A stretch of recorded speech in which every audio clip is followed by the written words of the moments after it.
like it's plugged in. Well, I just called time and temp. We'll see if that works. There's nothing. The phones were crazy yesterday. Is Brody in there? He was, yeah. Get him. Brody, can you help us maybe with phone lines? Were the phones down yesterday? Did I ask you for an extension? It's nothing. What's that? It's nothing. She's dead. That's dead? Well, if nothing, I tried calling a number and... Does this one work? This one was, it's plugged in down here. So if we do the... That phone's plugged into the same thing, the way it looks.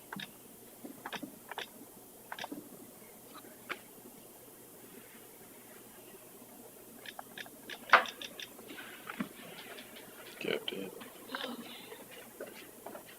Please enter your participant or moderator code, followed by the pound key. What's that? Might have been quiet. Oh, yeah, could have been. I'm not sure. Do you want me to do it?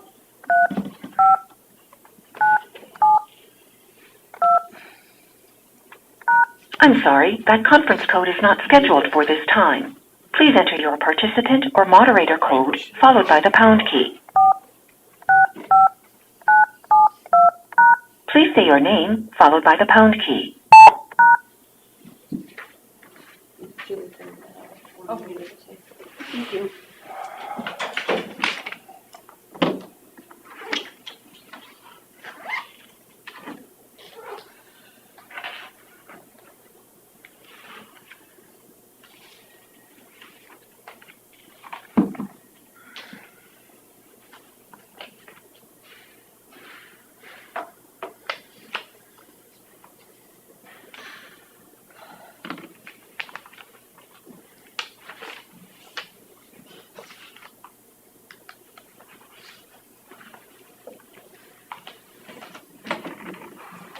Got phone lines? Yes, we're on. Good. I think it was on silent. Oh, really? Alright. It's 9 o'clock. Let's do the Pledge of Allegiance. I pledge allegiance to the flag of the United States of America and to the republic for which it stands, one nation under God, indivisible, with liberty and justice for all. Good morning. Good morning. Susan, I'm kind of overbooked if I could go any earlier. That's all I'll say, I guess. Well, let's see. Well, I'll make a motion to approve the minutes and agenda. I'll second the motion. There we go. Jones Wolves and Derby. All in favor? Aye. Any reason that Scott can't go next, guys? Go to number 4. Are you gonna take a long time? 5 minutes? Oh. 10 minutes? I just didn't know if I should leave and come back. I don't think so. It might be interesting. It's true. Go ahead, Scott. It's your I'll time. stay.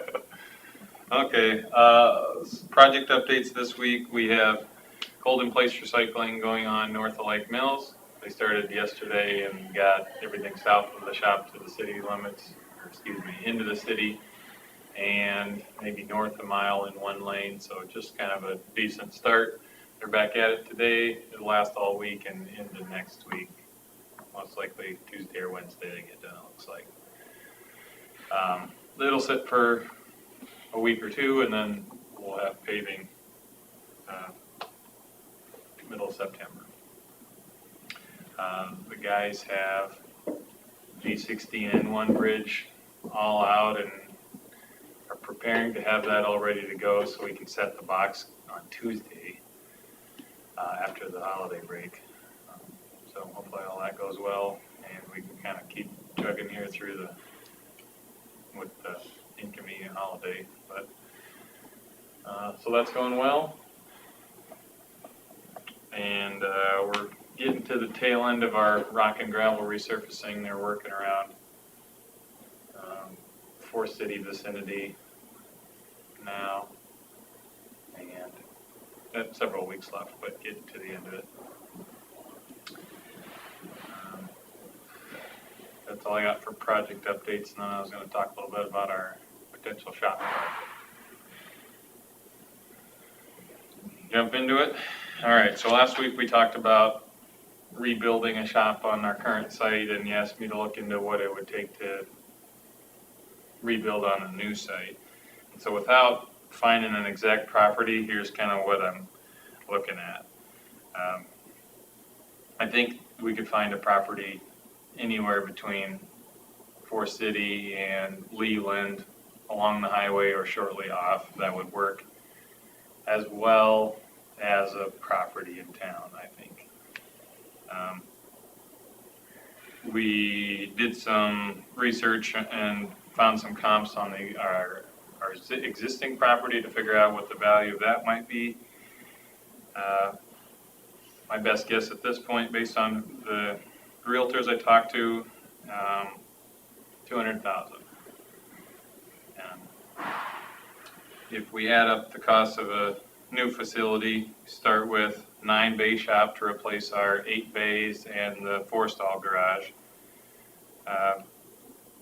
200 foot by 60 foot building at $150 a square foot is $1.8 million. We'd be abandoning our salt shed, so we'd have to build a new one around $100,000. 4 acres of land at double the value of farmland, $100,000. Site work, really variable depending on the site we would purchase. I think this is the one that probably could change the most. I included $200,000 worth of site work. That includes any kind of dirt work and concrete pads and whatever else kind of, are outside the building footprint. We need a new well, $15,000, new septic system, $20,000, obviously depending on whether we get out of city utilities. Professional services, an architect and an engineer, $200,000, and a contingency of $220,000 gives us a cost of $2.5 million. We could scrutinize these numbers a lot. They're pretty rough, but I think it gets us in the right ballpark and kind of looking at what some other counties are doing. I think that's in the right neighborhood. So on top of this shop, we're also interested in updating our Thompson Uptown maintenance shop. That's also a pretty old building, and it's separated from our mechanic shop, so we'd like to combine those two facilities in Thompson. And so we're looking at building a new mechanic shop next to the old one and turning the existing mechanic shop into the maintenance shop. So we'd be abandoning the building uptown or selling the building uptown and modernizing that facility too. And I think that'll be a good place, to make a big investment. And so we think if we rebuild on this site here, at the cost of $600,000 to $800,000 or whatever that ends up to be, that's a low enough cost where that we can kind of rebound and try to find money to work on a mechanic shop in the next, 5 to 8 years, something like that. If we build on a new site for Forest City, I wouldn't say it'd be a bad thing. It just puts that next project out, maybe not the foreseeable future.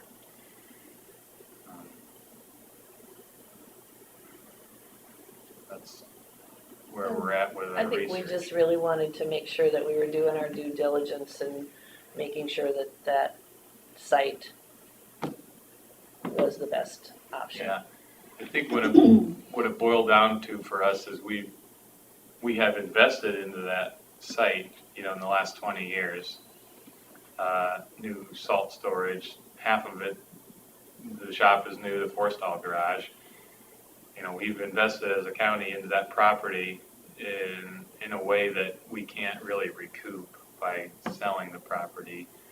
So, I think the discussion might be different if it was 1997 and we had all old shops out there and didn't have a paved yard, all we had, shared facility with the DOT, and I think really then it would have been a little more attractive to go outside of town. Okay. You guys have any questions for Scott about this? No. No. Okay, So that's fine. I mean, we got the emails and saw the numbers and, Yeah. I think at this point, I'd like to get lined up with an architect soon and try to get something put together so, we can start to organize the funding, however it may be. See any objections to that? I've spoken with Gary from SA Architects and see any reason why we wouldn't. I don't see any reason why not to pursue it. Yeah, I guess I'd be okay with that. Phil? Yeah, it's, be nice to know, I guess, exactly where it stands.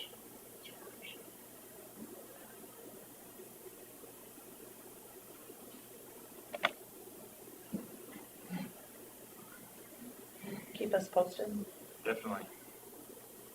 It'll be probably not quick getting off the ground here. I said, at the very earliest, with the lead time on prefabricated buildings, we're probably looking at a bid a year from now for spring of the following year. So we don't have to fly out of the gate or anything, which is So will nice. you have more than that $600,000 by then?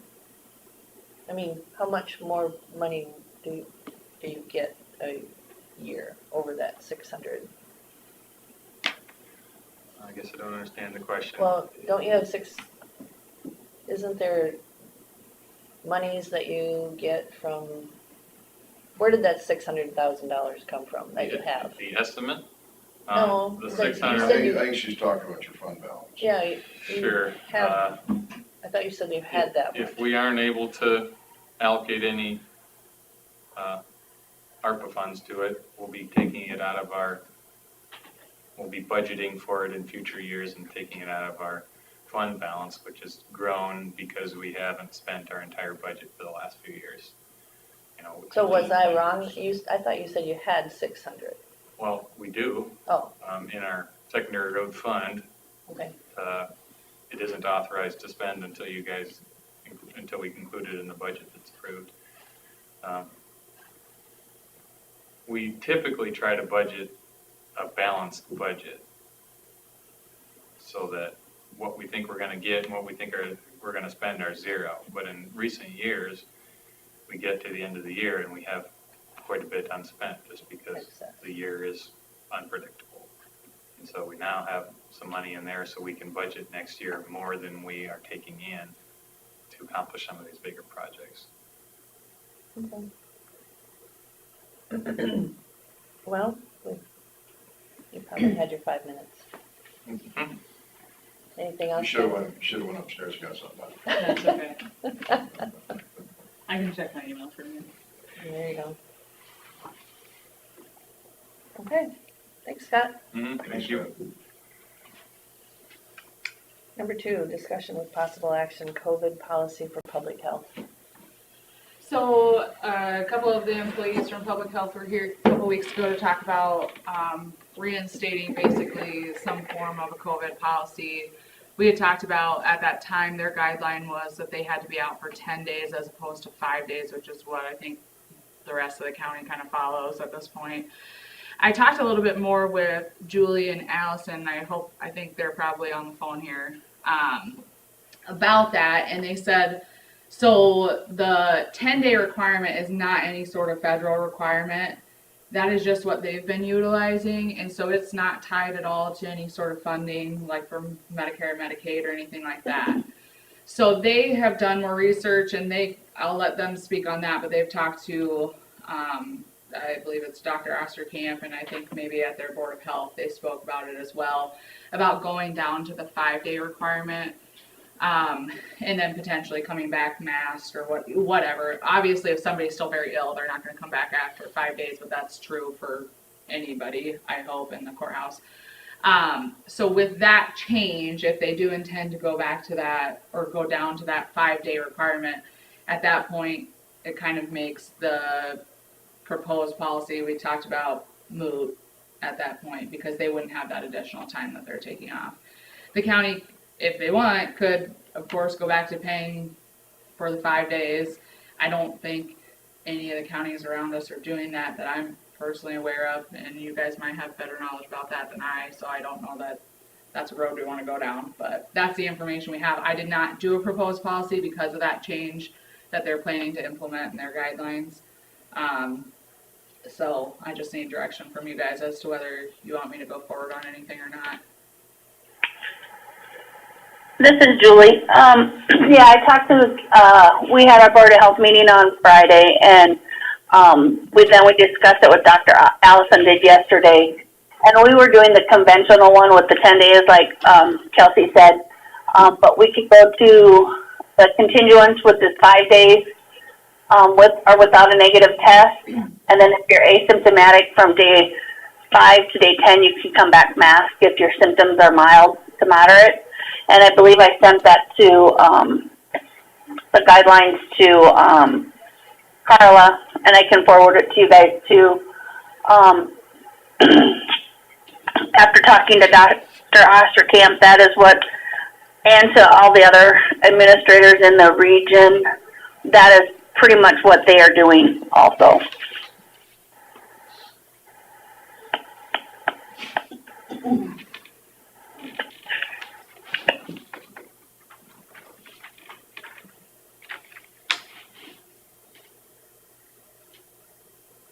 So you said going to do, or you have done? We are going to switch that to the continuance with the 5 days, with or without a negative test. If symptomatic, asymptomatic, or mild to moderate illness and improved symptoms, you can come back after day 5, but you'll have to mask from day 5 to day 10. So Julie, does that start as of last Friday at your board meeting? We never made a motion or anything because if you remember, Susan, this is more a guideline from the CDC. Yeah. So we did not vote on it at the meeting, but that's something that you and Allison can just decide. Yep, that's what. We'll just implement that going forward.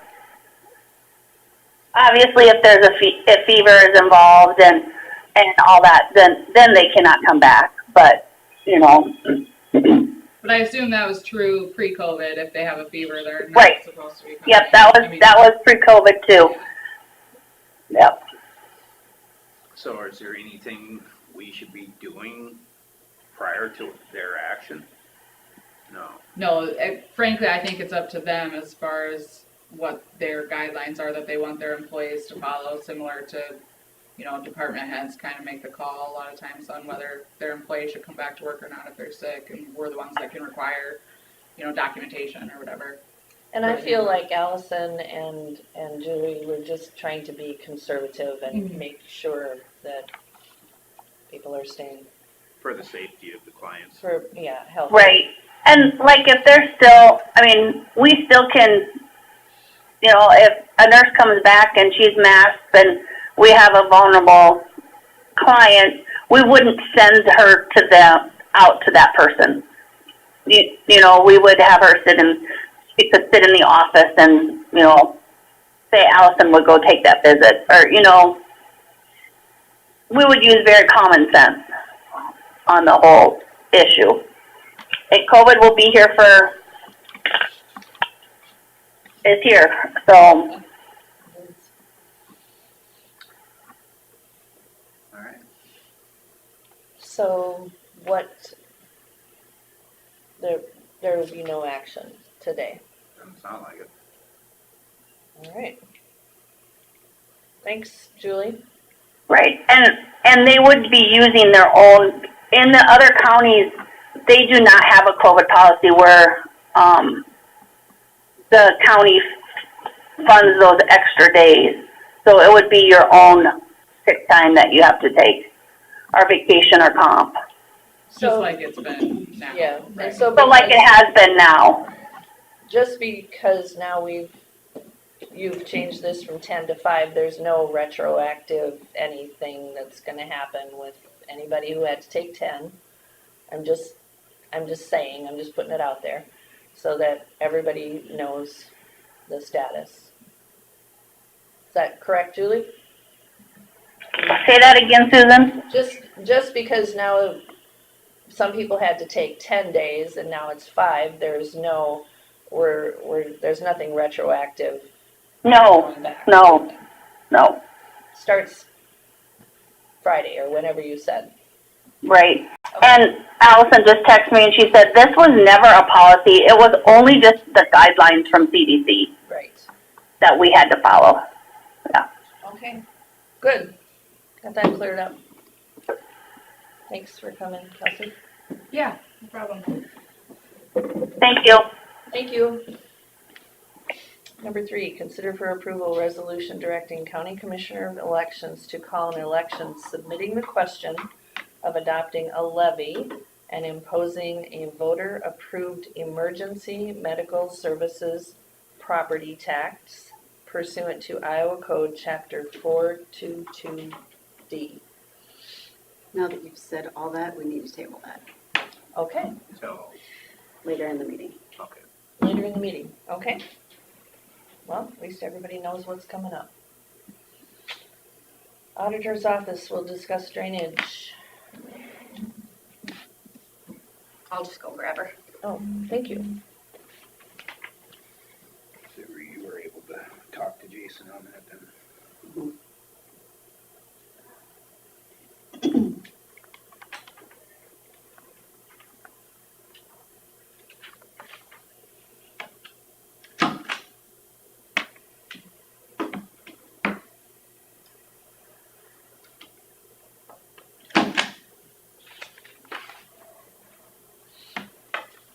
Good morning. Good morning. For us today on drainage, I don't have anything. Nothing. Oh, been pretty quiet, knock on wood. Yeah, so you did send out letters to DD 11, I have not yet. okay, I'm working on that. all right. Mhm. I see you had a report on 92. Yeah, I just wanted to forward you that. They can't meet until the 20th, so I just thought if you wanted to look at it or had any questions, we could call them before, but. All right, well, good. We can check you off. on Okay, this. sounds good, thank you. Thank you. Open forum?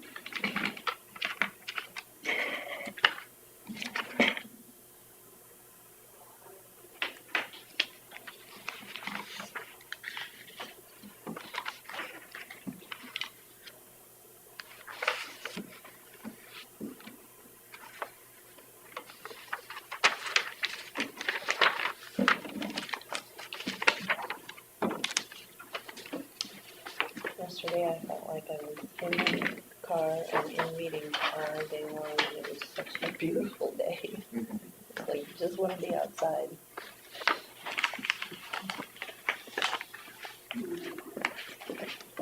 I'm not gonna first. Yeah? Could have been in the grain bed backing it out. I was doing that a few days earlier. Not vacuuming either. Sleeping. You know, it's nice when you can just kind of vacuum it all up. Man, it takes a nice. It sure is. Especially outside.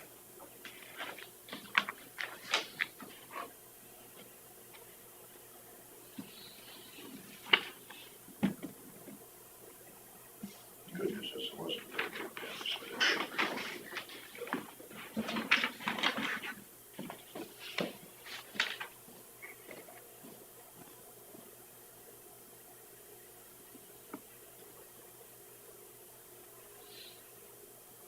Chelsea, you have to take care of all of these DNR updates and stuff. That's part of your.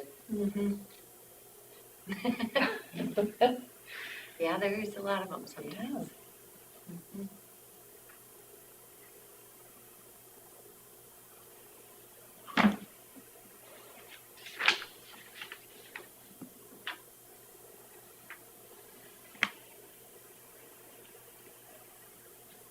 How many hog houses do we have in the county?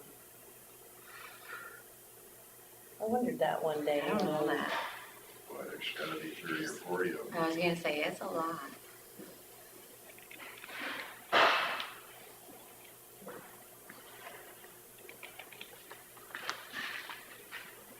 Trying for that? They've been picking juries for a civil trial.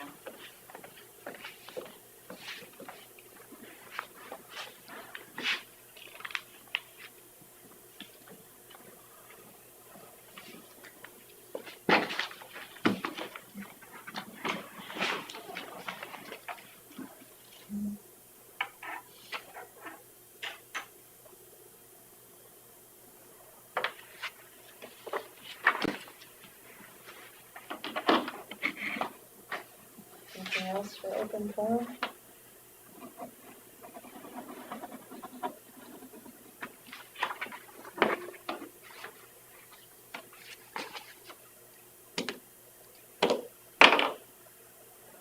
All right, if there's nothing else for your open forum, election PowerPoint. Do I need to get a better view? I think so. So, I am bringing you this PowerPoint because I think there's still some questions regarding the 2020 election. So I just wanted to put this together for you. 2020. Sure. Where's this one? Here we go.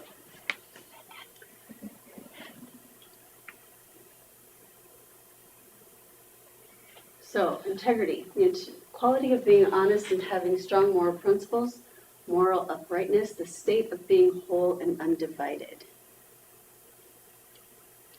Election integrity, one person, one vote. When election results are tallied, the number of votes for each candidate in a single race plus the number of undervotes will match the number of ballots cast and will also match the number of eligibility slips signed.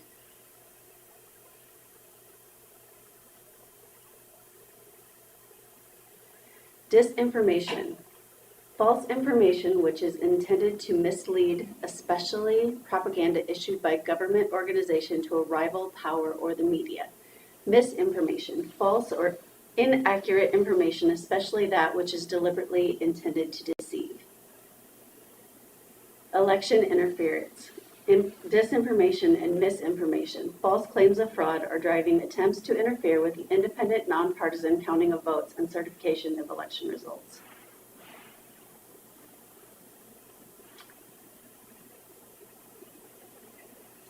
So, the process of election equipment is tested systematically and publicly per Iowa code, and results are documented and retained.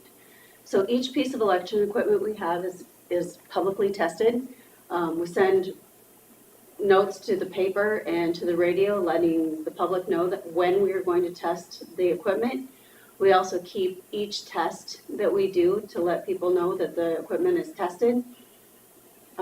We have the test results, and our election equipment is never connected to the internet. We load the equipment with a flash drive, and it's called an iron key. So it is, it's encrypted, and there's no way to compromise that. The day of the election, there are 0 reports run so that it's proven that there's nothing on the equipment prior to the start of the election.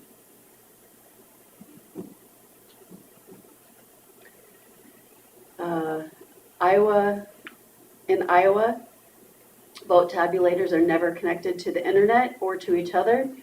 Every vote tabulator is stored securely when not in use and undergoes a logic and accuracy test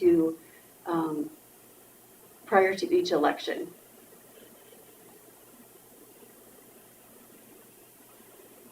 We also make sure each ballot is accounted for before and after election day.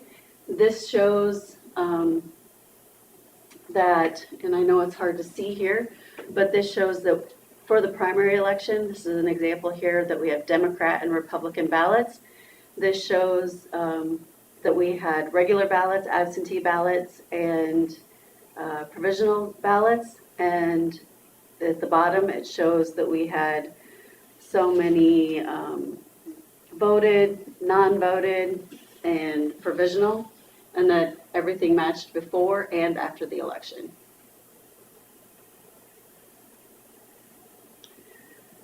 It's a myth that absentee voting is prone to fraud. Iowa has instituted a voter ID at the polls and on absentee ballot request forms to protect the integrity of the vote. Voters are required to enter their voter ID number on the request form by submitting it to the county auditor.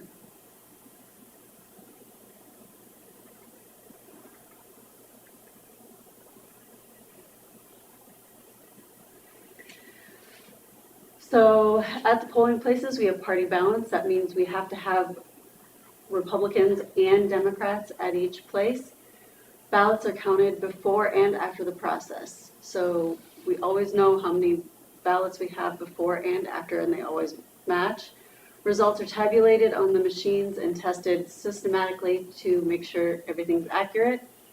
Absentee ballots are only sent to registered voters who personally request them. People sometimes get confused between absentee ballots and absentee ballot request forms. People sometimes are sent multiple absentee ballot request forms, but they're only sent one absentee ballot. The system tracks the voter's absentee ballot status, but not their ballot results. Not what's voted.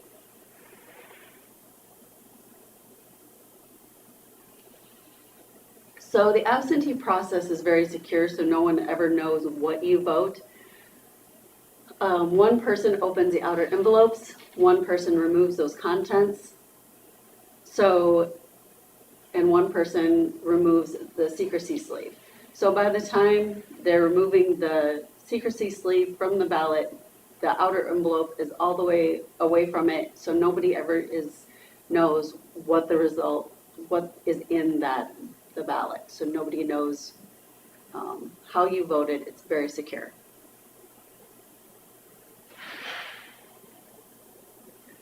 Election day at the polls. Voters are required to show ID. Voters sign eligibility slips, which are kept as proof of each voter's verification. They do not show how a person voted. New registrants must prove identity and residence and fill out appropriate forms and acknowledging the penalty of perjury. Myth: vote tabulators were hacked and somehow changed election results. The fact is, vote tabulators are never connected to the internet and election results are audited and canvassed. Original paper results are preserved to ensure accurate results. The poll workers must canvass the results and auditor's office compiles results and all numbers have to match. If they don't, you can be sure the Secretary of State's office will be calling to make sure errors are corrected immediately. There can never be more votes for a single candidate than there are ballots, and there can never be more ballots than what is accounted for prior to Election Day. When there's any question regarding a person's identity or proof of residence, the precinct election officials are required to have the voter fill out the provisional ballot, in which case the circumstances are investigated before allowing that ballot to count. A canvass, to examine in detail, specifically to examine the votes officially for authenticity. Canvassed results are verified in the office prior to sending them to the Secretary of State's office. Canvassed results are signed off by the County Board of Supervisors along with all the supporting documentation from the election equipment and the poll workers' reconciliations from the election night to ensure accuracy. If the canvassed results do not match the election night reporting, the Secretary of State's office always contacts the auditor's office to correct discrepancies. So this is an example of our canvas, and I know it's hard to read up there, but this shows how many votes that we had on the 2020 election. So, I have on my glasses. But this actually shows that we have 3,787 votes, and all three of those places show the 3,887 votes. This is the Secretary of State's website, and this is how you get to it. There's a website up above. That's the next step, how you get to it. This is what is sent to them, and that's how you follow the whole process through. And that's what the Secretary of State has on their website that we've gotten to them, 3,787, which is what matches our website. Then when you go to the federal, it shows that all the votes from Iowa went to Trump for the election. So all the way through, it shows that the same results that we have at Winnebago County.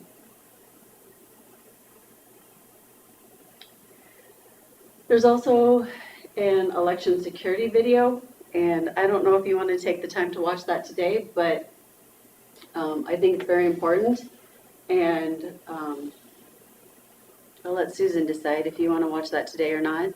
How long is that, Carl? 5 minutes. I think, let's watch it.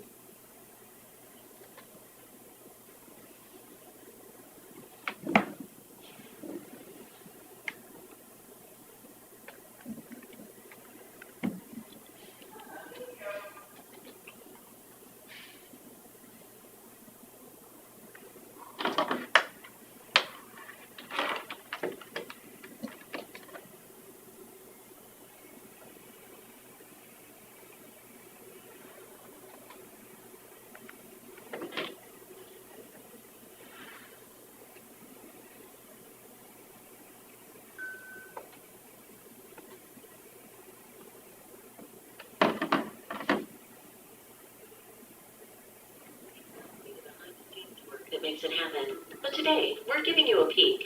Let's start with voter registration, which is a security measure in itself. Registration ensures that only those meeting state eligibility requirements are able to vote. It helps keep track of who has cast a ballot in an election. Iowa is one of only a few states that allows you to register to vote on Election Day.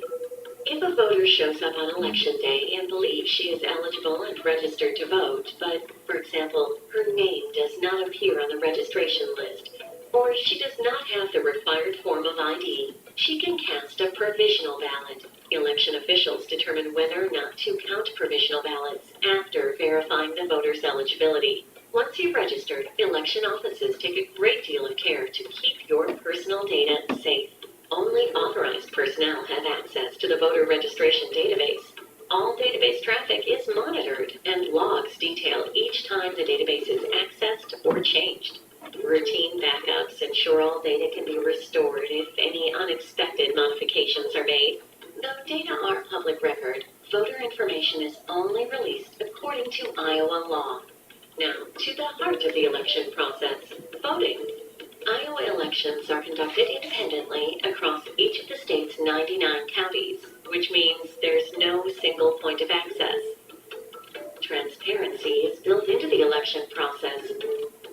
Almost all processes and procedures require that 2 or more trained personnel be involved, and these folks have taken an oath to uphold state election laws and to protect the security of the election. In addition, representatives of political parties or candidates, the press, and even members of the general public are allowed to observe and monitor activities throughout the election processes. If something does happen on or near Election Day, there are backup plans in place to make sure voters can still cast their ballots. These plans cover everything, from voter registration list backups to moving of poll locations due to natural disaster or power failure. A good deal of care is taken to ensure voting equipment is safe too. When it isn't being used, voting equipment is stored in a facility accessible only to trained election personnel. Before voting starts, each piece of voting equipment is put through logic and accuracy tests to make sure ballots will be counted correctly. The public is invited to observe these tests. Ballots and election equipment are secured with tamper-evident seals and transported to polling places in secure containers, and each time they switch hands, it has to be documented. While materials and equipment are in use, they're closely watched by election workers trained to notice and respond to any suspicious behavior. What about the folks who vote by mail? Well, these ballots are protected by state rules and procedures that determine how they must be handled. While steps are taken to ensure that mail ballots are as private as those cast inside a polling place, mailed envelopes must be signed and sealed by the voter. Now, to counting those results. Iowans vote on paper ballots that are scanned and tabulated electronically. Machines are not connected to the internet or to each other and are operated in accordance with state guidelines. When the polls close on election night, election personnel collect vote counts from each machine and report results to election headquarters. The votes are accumulated at the election headquarters before they are reported to the public. Ballots and equipment are then securely transported back to election headquarters. Although we may know who won an election within a few hours, results are not official until the vote is certified at the official canvass of votes. That happens once the office verifies the ballots from each precinct, early voting, absentee voting, uniformed and overseas citizen ballots, and provisional ballots. These ballots are kept in a secure location as required by law. Once all records are confirmed, election results become official. Post-election audits are conducted to further validate results. So you see, there's a lot that goes into keeping our elections secure, but it's worth it. It means ensuring the voices of Iowans are always heard. To learn more, visit the Iowa Secretary of State's website or contact your local county auditor.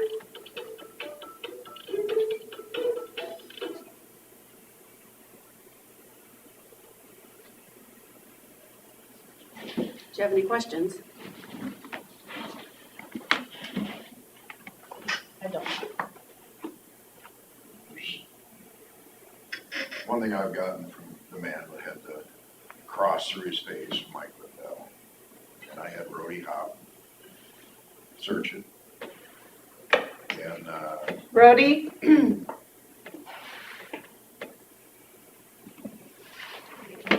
Anything in there? I think so.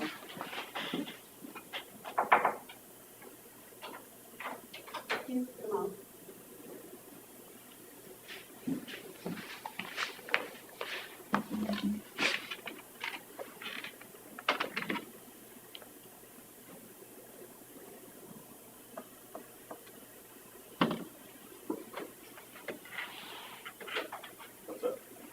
remember the day I had you, Yep. search that IP address? Yep. And it came out right on the roof of this courthouse, the little dot, the IP address, right over the auditor's office? The coordinates did, the IP address didn't. The IP address doesn't belong to Winnebago County. Well, it does, That computer doesn't exist in our inventory of computers. well, not exactly. So the IP address that that website references is the website, is our website, WinnebagoCountyIowa.gov. That's not in any way associated with our internal network or our auditor's office. It's hosted by a company called WebSpec Design. So if somebody were to hack that, that couldn't affect election results. It would only, they could, so we post the unofficial results on the website, that PDF that come out on election night. They could potentially like hack our website and change those numbers, but that wouldn't at all affect what we send to the Secretary of State or what we have on record here. So what they have on record at the Secretary of State, Republican and Democrat, comes on exactly what we have on our paper ballots Yes. down there. It's, yeah. Those,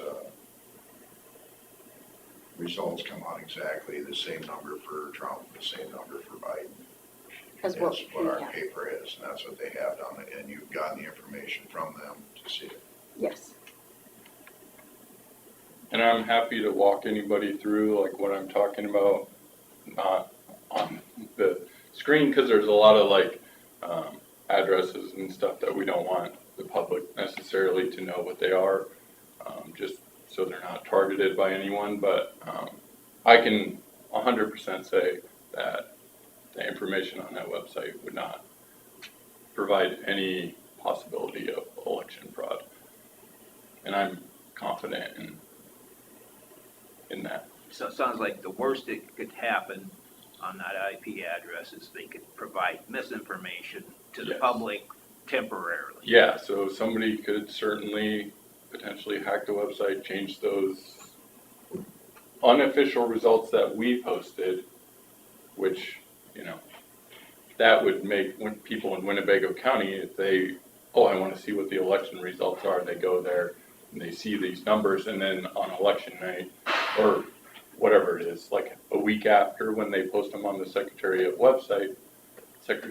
State website, those wouldn't match, and then people might freak out. But again, like those don't actually affect what is counted for the election. Does that make sense? But we still have measures in place to keep that from happening. Yeah, I mean, our website is secure. I mean, it's not like somebody can just waltz in and, you know, it would take a serious amount of work for somebody to do that. But Why do we have an IP address that's not something that we use and is ours? yeah, good question. So anything out on the internet has an IP address. So our website, because we don't want to host it, because that's like, web hosting is something that takes more expertise than like maybe, you know, your average IT person might have. So you pay a company to host the website for you. So then we still manage the DNS of that, which is basically, we say, so we own the name Winnebago County, Iowa.gov. That's a name that we own. And so we point people to that company to say, this is where our website is, you can find it here. So that's kind of the reason. So we don't host it, we pay them to host it, and we tell people how to get there with DNS. So it's a lot, but it does make sense, I promise. I can go over it more if you have more questions. Okay. That answer? I didn't have any questions on any of that, but the one thing that came up was the armed forces votes. Do we have a lot of armed forces votes there? A handful, not a ton. And how about the provisionary? How many of those do you get a year?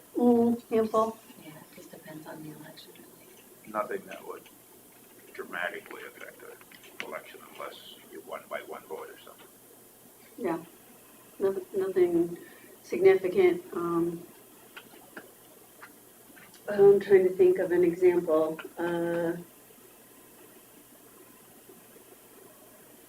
Somebody maybe goes to the wrong polling place and they don't have time maybe to get to the correct polling place. It's 8:30 or whatever. And they say, well, I just want to vote, and their vote won't count, but they just want to do it anyway.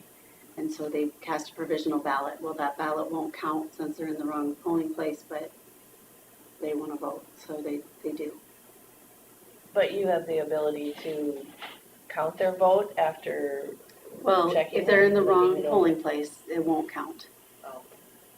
And the absentee board decides that. Yep, the absentee, yeah, I don't make that decision, the board does.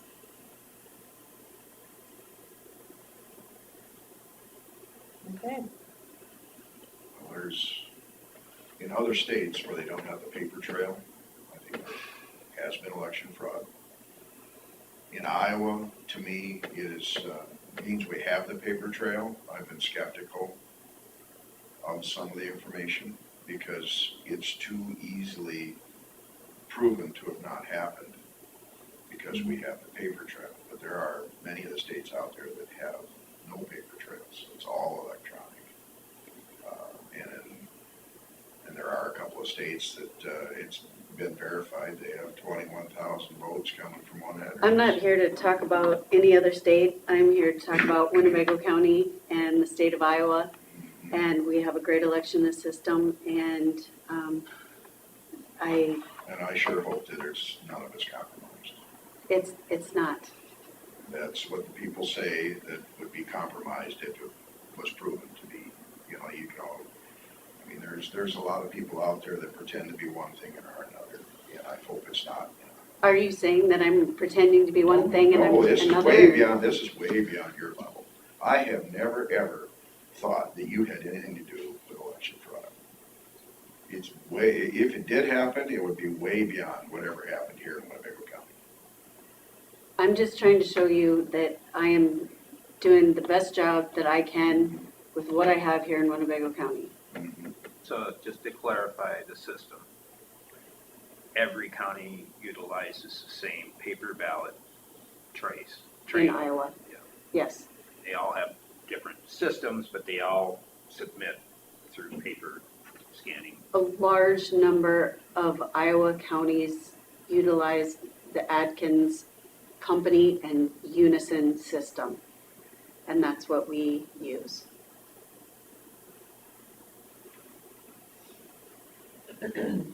So where are the, where's the safe spot that the electric vote counters are kept?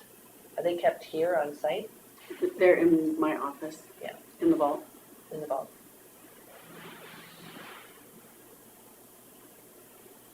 All right, anything else on,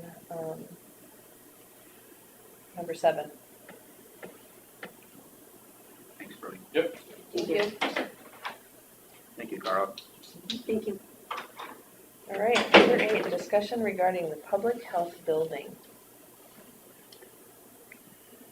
I haven't heard back from Robert Schwartz, have you? Yeah, we did. They're offering just they're suggesting we build on the alley. Yeah, Bring it up. I didn't print it out. I didn't print it either, but actually, I think they're open to doing something with us, but they would want, if we're interested and want to pursue, we need to write a proposal of some sort that he can present, or they can present to their board and I'm sure their congregation as well. If they're interested in selling any portion of their property for a public health building expansion.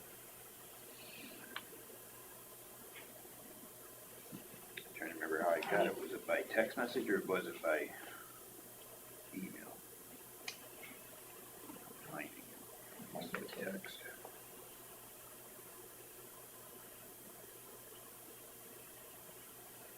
Basically, it was on the south side going east and west attached to the building, Oh, there it is. kind of in the alley-ish spot. Yeah, he's not It was just a putting anything. It suggestion. says the United Methodist Church is willing to entertain a plan from the county. What about the above layout using just the city alley for the building and UMC for parking? The east end could be where the drive-up window is, just a thought, Robert. So, you know, he just identifies the alley in red, nothing on their property, you know, almost like we could use their parking, like we have been.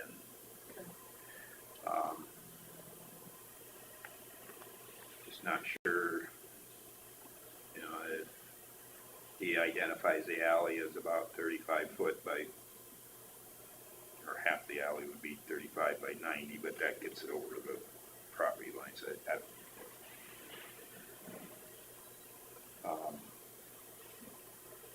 And I'm not against doing something on that end. I don't know if there's enough room to do everything on that end. But it doesn't mean we have to do it all on one end, especially since we've had a very possibly a more generous offer on the north side.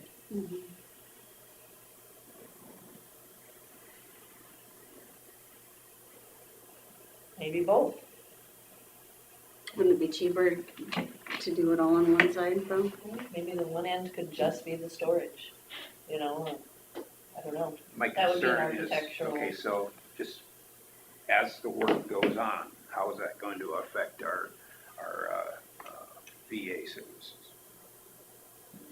I mean, you've got the access door right there where the work's going on. Are they gonna have to come in the front door then? You know, all access points are gonna be through that front door, and parking for them is gonna be challenging. And do we relocate the veterans services somewhere else temporarily till we get something done? Do we, you know, there's a lot of things to think about there. Just go with the original plan, just build on the north side where it's only gonna affect, won't affect the out front offices as far as the construction goes. But, I suppose, you know, construction all on one level would be a little less expensive, I guess, but,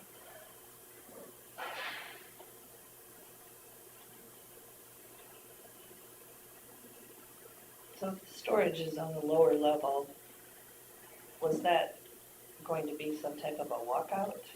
Well, I don't know that we're gonna have the elevations to have a full walkout, but it might be just a couple steps down.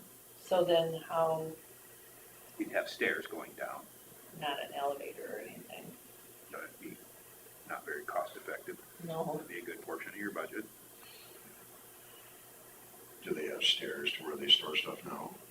Never been in there, but No, there's no steps going into that building uptown. I guess I'd like to ask the architect if there's a lot of advantage to having more space or not.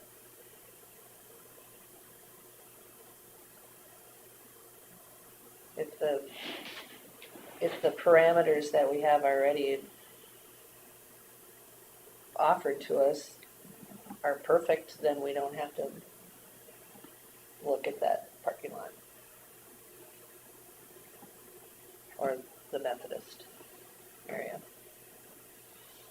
But if it would be a huge advantage, then maybe that's where the drive-through is or something, I don't know, just.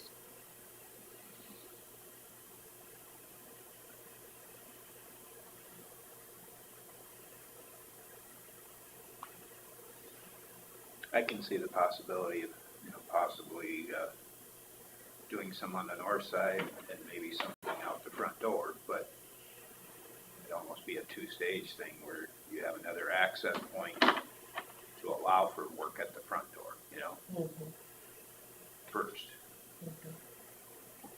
Then that new front door, or the updated front door from existing, could be your drive-through area. That's why we have an architect. That's right, that's why we have an architect. So I sent you that message that you see it, and I sent it to Julie, so she sees it. Okay. So if nothing else, it might be worth forwarding to our architect and just say, is there a huge advantage to this? Or are we, That's why I forwarded it to her. Sitting pretty so she good. can get it to him. yeah, that'd be great. Did you have any input on this, Julie? No, Okay. just want to make sure that it'll be in tune to the veterans, you know, because they do have that entry. So, and she is getting more traffic there for us, so, And we don't want to interrupt that. That's for sure. right. Doing good work. You know, the one thing I thought about, if we had to relocate them temporarily, we probably would have space in the basement, Here, right, yes, yeah. until we get it done. It's not the most convenient, but You could have a big signage made that would go down there that would direct, before they actually get out of their car. yeah, big signage. All right.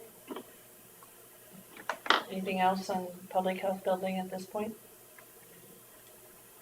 Otherwise, we're gonna go to number 9, discussion with possible action regarding the water and sewer grant for rural properties. So I did some research through Melissa, and finding this, it took a little bit to find it. I forwarded it to Carla. A lot of pages of the history of the housing trust fund that Winnebago County once had. I also talked to Beth Bailey this morning on a little history from this, and it sounds like it just kind of slowly went away because they needed the monies in other places. So the money started out coming from the TIF fund, or the tipping fees from the landfills, and the dollars were quite high at that time, 50 cents per ton, and they were getting, as you can see from the front page, they were getting quite a bit. And they were, every year they were taking more and more away from the housing trust fund. If you look through here, there was a lot of rules in place on how it works. It kind of changed over the years. Was it just kind of clumsy and hard to? Well, there were some things where, and I looked into it, and my concerns are, I would not want to see any of our dollars utilized in a blighted district that has no end to their TIF district. And it was being used in those areas, so then it got changed to go, get away from that. Because there was concerns the county wasn't getting any And what year was money that? back from that. What year was that, when it kind of started? Oh, I can't tell you for sure. You'd have to. That's right, we'll just look. There's a lot of pages to go there through is. here. But there was actually the forgivable loan program, and there's a list of people that took advantage of it,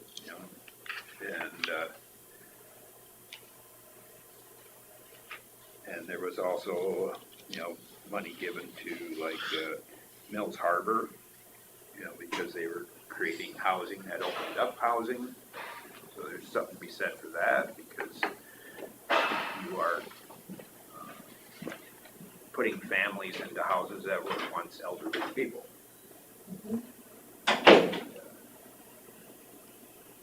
So there's many advantages to the county to have a system like this. I only bring this to you just so you know there was once something in place to allocate monies towards housing. And maybe down the road, we can look at something like this for housing incentives and work with the cities.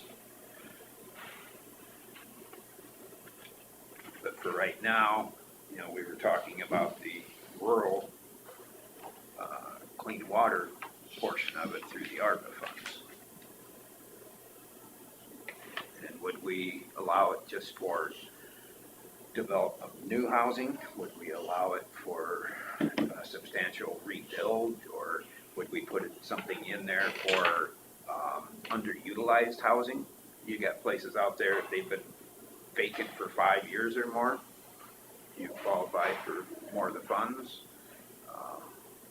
I don't know if it'd be you don't want to complicate it too much. Your ears must have been buzzing. No, my YouTube was. Welcome. And it was so far.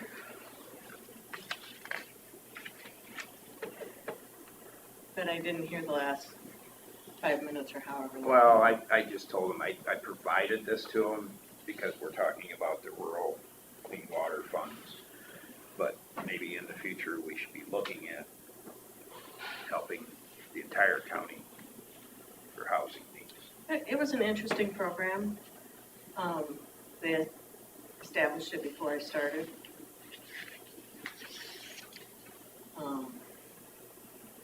Built a bunch of houses. Built a couple right along the county line. Doug Swingens was, I think, as close to Hancock County as you could get out by Woden. it's just north of the border. Yeah, because when he first applied, I went, really? Mhm. You know, it was before the time of the internet where we could just pull up the maps and check.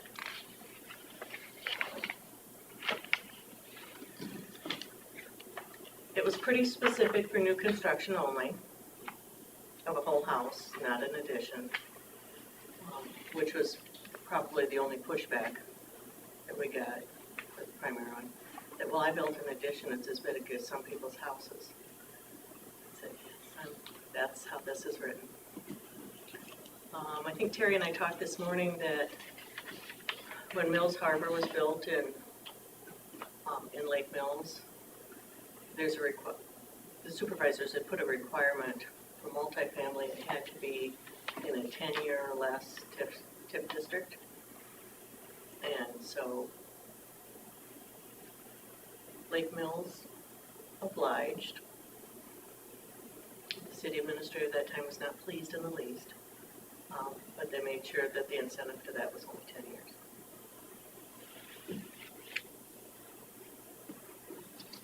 Was that the only source of funding they received that demanded that, or was there other sources that said that too? I'm not sure who else because I worked on an LHAP grant for Forest Plaza, and I don't think they have any reduced rent apartments there. I don't think. It's for Forest Plaza. To get this LHAP grant, they had to offer so many units for lower income residents.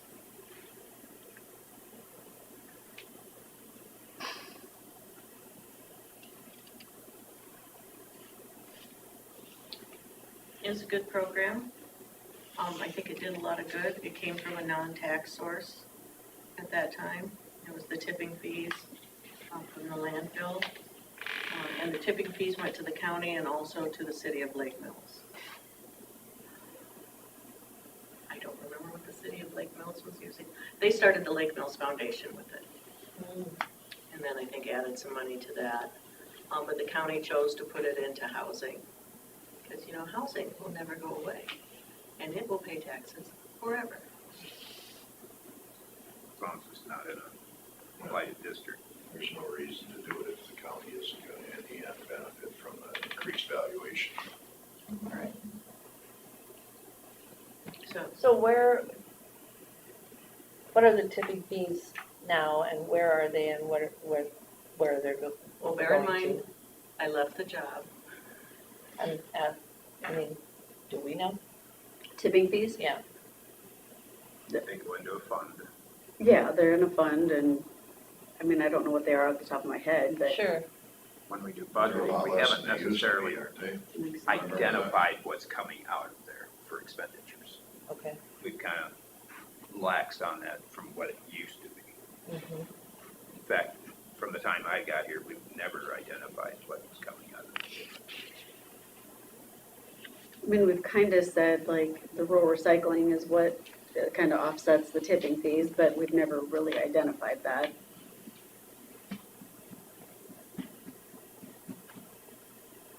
I think Melissa gave you the list of what it was over the years. Yeah. So we used to track that, obviously, because you don't want to spend more than you got. Right.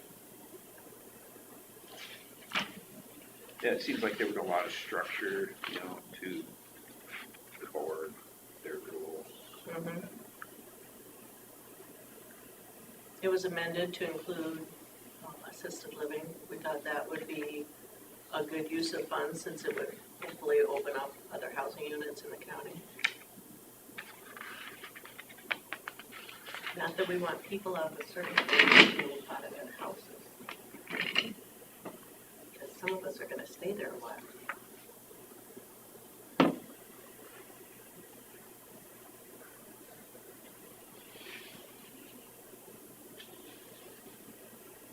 What do you guys think?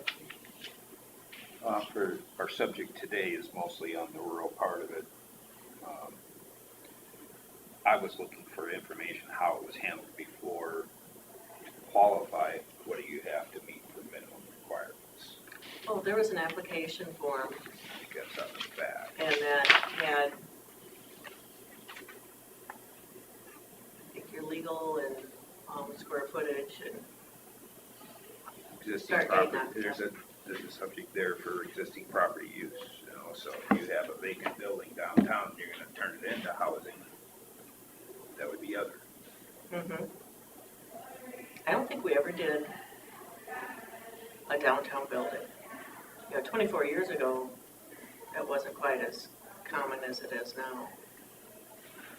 But it shows whether you're a homeowner or a developer, or speculative.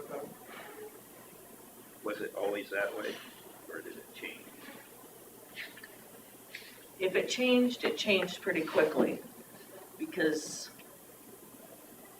the second year or so, For City Development went together and did 5 spec houses. Westgate had 20-some free lots, people weren't building, and so For City Development did 5, and that got several other people to do 5, and everybody knew exactly where the county line was and to build north of that. We did 17 houses in 1 year. Some were owner occupied, some were, but, you know, on spec, like these. That was the funny part of the job, because remember, this is before digital cameras and everything. Once your basement is in, we could write a check, you know, if all your paperwork was approved. So I had to go out and approve basements. Well, basements out in the county you could figure out pretty well. But 6 new basements on Westgate's lovely street addresses was a treat. So I would print my pictures and have them in a certain order, and nobody should touch them. You know, I think our water and sewer grant for rural properties can't be that clumsy, to where you have to have too much oversight. We're counting on our part-time sanitarian to verify this, because he works with the sewer as Yeah, well. if you have somebody, and it's a lot easier to document things now, Because he already inspects the Yeah. sewer project, so no, they don't pass before, yes, they pass now. And if we could get some of the already built but highly distressed acreages out in the county up and going, because acreages, as we all know, are selling crazy. Yeah, it seems to be a big gap between vacant acreages and what they could be. You know, they could definitely make some money on them. My cousins have the Billieu Farm, their parents' farm, whatever road goes by Grant Township Cemetery, north of Woden. And if you drive by, you swear it's occupied, because they keep it lovely. But it has been vacant 15, 20 years. And so we've been talking about, what are you guys gonna do for, you know, you all have an acreage, it could have people in it, what you gonna do?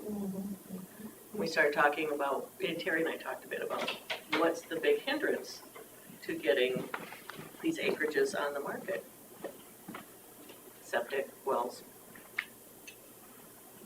Well, and it's the seller's responsibility most of the time for Unless updating the septic, unless it's in the family. Unless it's in the family, or you negotiate into the Somehow price negotiate, that yeah. difference. I've done that before. It's a nice low hanging fruit. Once you figure out all the technical stuff. I'm sure the schools are gonna be on board trying to develop more rural property for Yes. more kids. You say something that ends with more kids. Well, And more valuation. the conversation kind of started when we found out that there were veterans, and quite a few veterans, it sounded like, that were interested in acreages and even farmland. That was kind of, that'd be cool. And you know, out in the country, heaven knows we have out in the country and real quiet, quite a bit. Well, and I think there's niche crops and stuff like that now that people are looking at. And I went to Zach Organic. Smith's field today on Saturday. Yeah. It's gonna be some cool stuff. what's that? Zach Smith, Oh, yeah, but on the yeah, stock cropper, that's pretty Yes. cool. yeah, I drove fast. Got a little lost. Oh, But I think the acreage farming trend right now is really expanding. And for veterans, I think it's a therapy thing. You're doing your own thing and you're able to do it on your terms and you're not working for somebody else. You can have great internet, your kids can go to good schools, gravel roads can be a real experience to drive on. But we have good secondary roads. Yes, we do. So- Well, the only thing in this application we should identify is that monies cannot go to something on a level B road. Oh, Really? So, but if they, if there's enough Yeah, demand there, that we could can really change cost it us. to. Okay. 'Cause- Yeah, if they're gonna improve the property on Level B Road, then you just make it. Well, that's what I said, there's that Or possibility. have an exception for, upon approved plans. It's like, my cousin's farmhouse is on that gravel road, but my grandparents' home place that they homesteaded is on a level B road. But there is great set of steps, a windmill, and I think it's something else. A big dead tree with a Century Farm plaque shortened into it. I looked at Keith and went, what were you thinking? He says, can't miss it. yeah. But yeah, it's just a step they have to take to, if they're gonna develop on it, they'd have to come to us to get it taken off the level B roads, put on. Well, what would that cost the county to turn a level B road into a, It changes their routes, is what it does. And it would be easier to do if it's a through or if it's a stub. It all depends on their route, mostly. And if they have kids, would you have to, if there's gonna be a school bus going? I mean, the last one we did, wasn't that down by Thorpe Park? Didn't we change something there? Level B. Was it level, I can't remember what we changed there, there was something, north of Thorpe Park, somewhere near Lid Boogie's place. Yeah, it was, who was in here? It was a north and south road that didn't we change it to level A? Yeah. Because it was something to do with traffic. It's the best route for the trucks Yeah. to get out of there. I Yeah. mean, Oh. they I'm couldn't trying to think- utilize, Trying to think of the two guys that were here. because it was only 1 mile to the blacktop on that road. And there was somebody else on that road too. There was two, I think it was Lynn at the end and then, Yeah. I don't know if there was a helm on that too, was stuff or somebody else was on there. So That two of makes them sense. benefited. So, for something like that, that's what you change a level B road for? Yeah. We are way outside of my bailiwick. You have a whole bunch of flag, gravel road that goes south on Ray, so you don't have to cross the railroad track twice if you don't want to or whatever. If that's a level B, it's in pretty bad shape.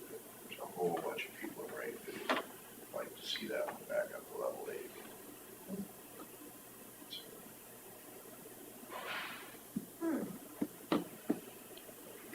so what would be the action if we would take any action today on regarding the water and sewer grant for rural properties? I think we need to put some ideas of rules in place for who would qualify. Details? I think we need to identify, is it just for new housing? Is it for rebuilding existing sites? Do we emphasize on the sites that have been underutilized for the last 5 years? Something like that with wording. I think any substantial Or all of the update to above? even an existing facility. Right. I mean, there's a house in an acreage I can think of right now, and the only way you could do anything with it would be to cut the whole thing again. And then start over, all you use is the studs, basically. Number one, we're running out of lumberyards in the area to supply it, so and supply shortages, so you're better off utilizing an existing building. Yeah. So would that qualify? Is this for just the water and sewer, or is it for? To qualify for the water and sewer ones. Oh, okay, so you're gonna improve. So it that. would either be wells or septic systems. If they're buying the place, they have to update unless they're a family member. They just have to meet certain criteria to get, and it's the dollar amount that we're considering or have talked about is $8,000. Is that But it's like what it costs? upon reimbursables of the water and sewer. Upwards. Are you gonna make it a grant or a forgivable loan? Well, it's ARPA funds, I think we have to go with a grant. Oh, that's true. That makes sense. I don't know if they'll let you do forgivable loans through ARPA. If it's not a sale, but an existing owner that, let's say the Billiard family, the other Billiard family, they want to improve it and rent it out, or they want to improve it and sell it. That would be a developer thing then? See, that's one reason we opened the housing trust to developer, because things could be done faster, and plus they're in the business of fixing and opening up. That's, So a family could just be considered a developer. If it's a family-owned farm, they Right, still so- maybe would. So we've got two things on this application here. It says applicant homeowner, developer of speculative home, or it could be developer of rental home. On the improvement page of, before that, there's a grant program, there's the actual.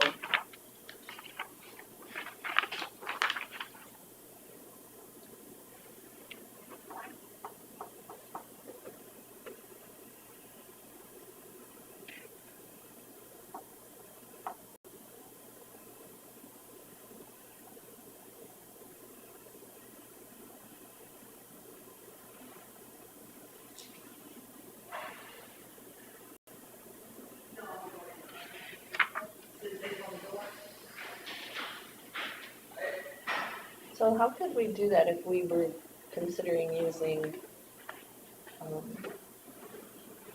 ARPA funds? I mean, with those having to be used, yeah, it's been a long time since I've seen it. Don't, it's a copy for it. so if those funds have to be allocated by a certain date and used by a certain date, how long-term is something like this even gonna be able to be? No, it depends if we keep it in the Keep budgeting it in the process budget after, with tax dollars or tipping fund monies or. What are we using the tipping money for now? Well, when I started, they said that we were using it for the recycling.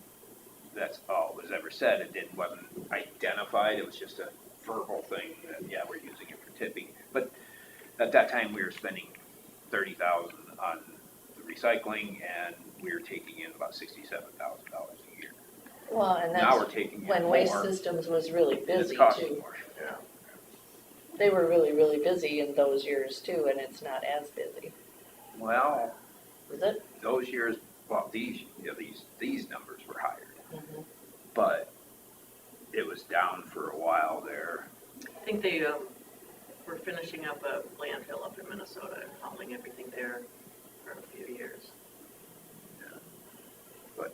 But I would like to know where those, I'd like to see where those fees are and what they've been actually being used. Can't identify that without doing it through the budgeting process. We haven't done it. Just look at your last budget. Yeah. But, well, it's kind of. You know how much is coming in now, where it goes takes longer. It's more ceremonial. Ooh. That's Well, a you know, description I've never heard. Well, it's a talking point that if you're going to give money, say, to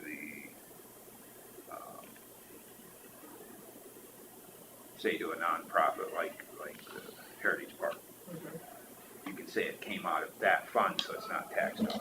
Oh, I remember It's a that. fee dollar. I got in trouble for sending flowers, I think in my first month or two. Florence, one of my board members was a CPA. When she was done laughing, she said, "You have not tax dollars out of this. That should get you out of trouble, and don't do that again." So if you want to do that in our next budgeting process, we can identify certain things and say, this is what we got in last year. We don't want to overestimate what our future revenues are, so you gotta be careful. I don't know what we budgeted this year for revenues out of the tipping fees. I think we were under what last year's were. Off the top of my head. I know we were reserved. We weren't gonna go the exact number. I was thinking last year our actuals were more like 90,000 or something.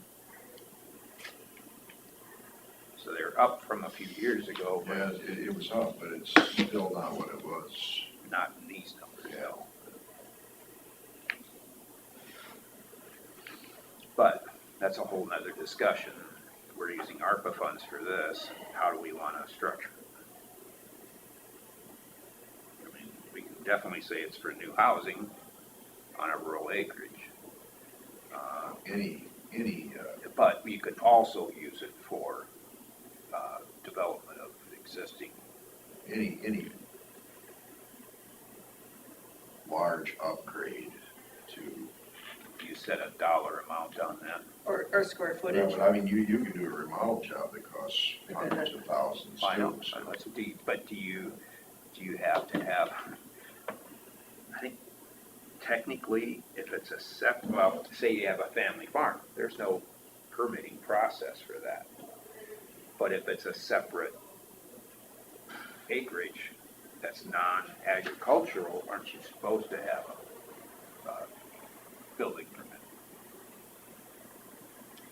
One nice thing I about would guess. giving out an incentive is you get information back that you may or may not otherwise get. Did I say that nicely? Yeah. I got it. We did set that it had to be a house of 900 square feet or more. No tiny home. Yeah, seems much more silly now than it did back then. And I think square footage would be easy. Valuing could be tricky. It may not be as easy, but I'm sure it could be done. The assessor would be glad to help. I mean, down the road, you could look at the possibility of a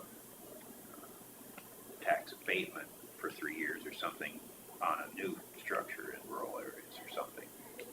I think now, if you do a new urban revite, if I remember correctly, you can do up to the first 75,000 evaluation for 5 years. Unless they change something this last year. Up to. Yeah. So you don't get all of it. Forest City has a really old urban revite plan, and so it's 100% for 3 years.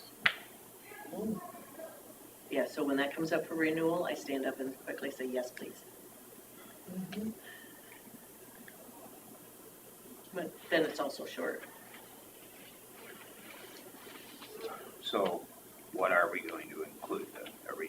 We're including any possible development of rural housing that's existing, any possible new housing in rural areas? What's gonna be the most lucrative for the county as far as taxes, or will it all be? I think you want to make sure that there's a certain amount of investment in the property, not just a set of windows And subsiding, yeah. Well, to be maybe a little rude, it needs to be something that increases the assessed value by a certain percentage. By a percentage, yeah, a certain percentage, I can see that. Just But to if get it's- tax abatement, But I if it's think, not being taxed at all right now, but then it would increase it a lot. so that percentage thing, not so much. I mean, But you want it for the best bang for your buck to increase your assessed value. Because if it's not lived in right now, I would think it'd have a pretty low value on it. yeah, some less than others. You know, some aren't even valued. For instance, across from where I used to live, Tom Cole owns that, has no interest in selling it, but it's a house that's just been sitting there for years, vacant. It's probably got no value on the tax roll. He's not paying much taxes out there for whatever reason. It's just an acreage with Well, trees. maybe we need to sell the fact of, we need more housing, and acreages can be highly valued, and a little more of the why. Melissa would be great at that. Mhm.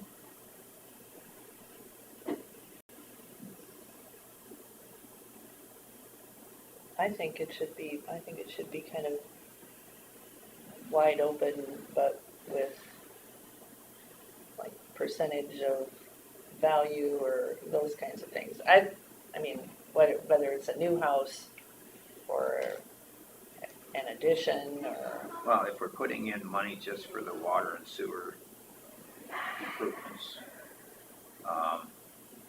just a basic minimum valuation on the property, yeah, like a minimum valuation increase, or there we go. She heard her name. Hey, Hey, how are you? are you listening to? No, I wasn't. I volunteered you for lots of stuff. Yeah. Oh, And I said, oh, the assessor would be glad to help with that. get out of here. I have a call, I think. I know where you're at. So we're looking at the rural water and sewer grants through ARPA Mm-hmm. to develop underutilized properties, get more rural acreages back in use. Mm-hmm. And we're looking at, how do we put some teeth into it where they have to do a minimum amount of improvement to it to qualify. Mm-hmm. Do you say you have to have improved it by at least $50,000 in assessed value, or how do you do that? What if they you're turned in not- costs? If there's a house out there that's not even on the tax rolls because it's been vacant for years and has Mm-hmm. no value as it sits, percentage is not gonna work. Mm-mm. What if they turned in their costs? Yeah, almost like with. I mean, because I'm gonna assess them, but, Is it required, if you're not part of an ag land property and you're just a separate acreage, are you required to have a permit to build? there is none. Okay. I mean, you're supposed to. Well, that's a has. I mean, yeah, you're supposed to, but I think There's no maybe enforcement. we got 1 or 2 building permits from the rural. I mean, and then you got, like say, with assessment purposes, like if they started it in the fall and they wanted to apply for the grant, and then when we were out there by the end of December, they basically just gutted it. Well, then I have to wait till the following year to go back and see if it's been completed and at what degree. But, so there you'd have that they'd want to file for their grant money, and I wouldn't even have it assessed yet, so they wouldn't they wouldn't be able to get it. So I just don't know timeline-wise if the assessing end of it is a good way to do it. And this is gonna be implemented through the county sanitarian who works with their sewer. Yeah, sure. And they're probably gonna wanna utilize that money for those updates. Right. Well, and those are 2 updates that kind of start early in the process too. They're not at the end. Mm-hmm. So it's almost like that other part of it almost has to be tied to other incentives, whether it's tax abatement or whatever. On my cousin's farmstead, it's assessed at $70,138. But is there other buildings out there too? More stuff. There's steel grain storage, a steel utility building, and a crib. I guess if it's a steel utility building, how big it is. Is it ag or rural?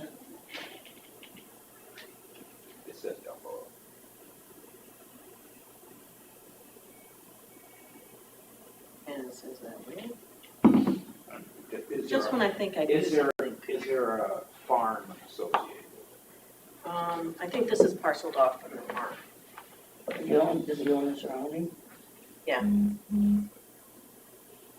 Questions. Well, we know it has a dead tree and a sign. Well, no, that's on the grandparents' Well, place. that's the other one. It's ag. So in a situation like that, the house would be assessed at market, and the buildings are probably, if you put up, you get an ag factor on the outbuildings. Mm-hmm. So if it was $100,000 building, it'd probably be assessed at 9,000. So that's where, that's But really if we could deceiving get as well. the houses. So if we went from this to people living in it,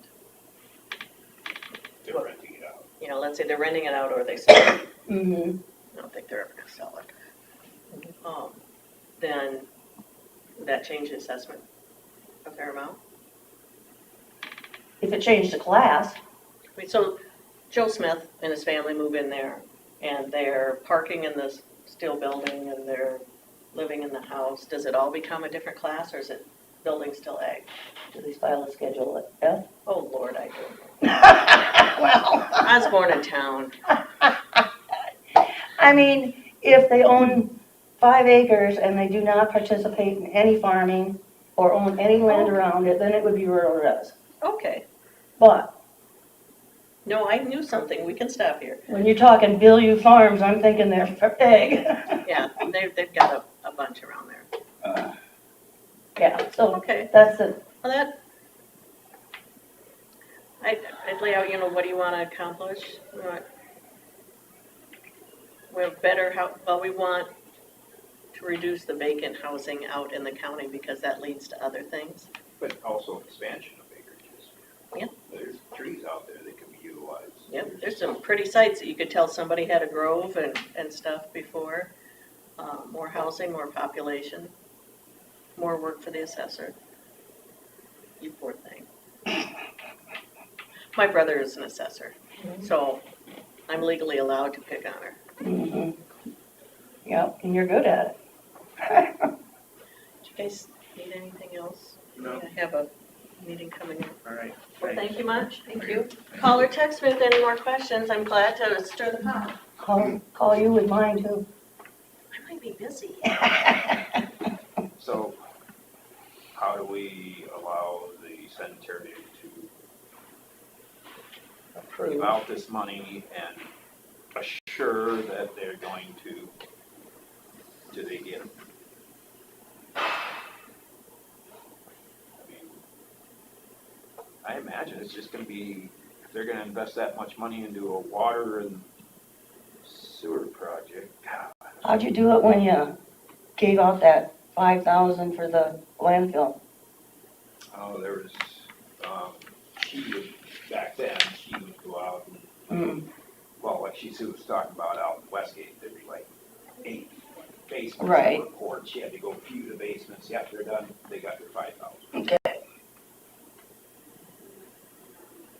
But yeah, most of them are gonna want their grant money to put into it and not, So if it's new construction, you could do that same thing once they have their basement in place and their sewer and water improvements and accountabilities for Once those- reimbursement. yeah, then- once then those- that would kick in one thing. But if it's somebody that's buying a place and having to update the sewer and water and they're going to rebuild the house, how do you do it in that respect? If they're willing to take the $8,000 that we're willing to grant them to improve the water and sewer, maybe we don't need any other parameters except for that they have done that. I mean, why would you improve water and sewer if you weren't going to occupy? But should it be on a vacant, underutilized property? What if it's one old person's been living there for years, sort of underutilizing it, and then the family that moves in, you can't identify just a family, you get somebody gonna develop. Well, so take my situation. There was a well there, old well, that was not salvageable. So, you know, I dug a new well, put a new septic system in a place where no one had ever lived.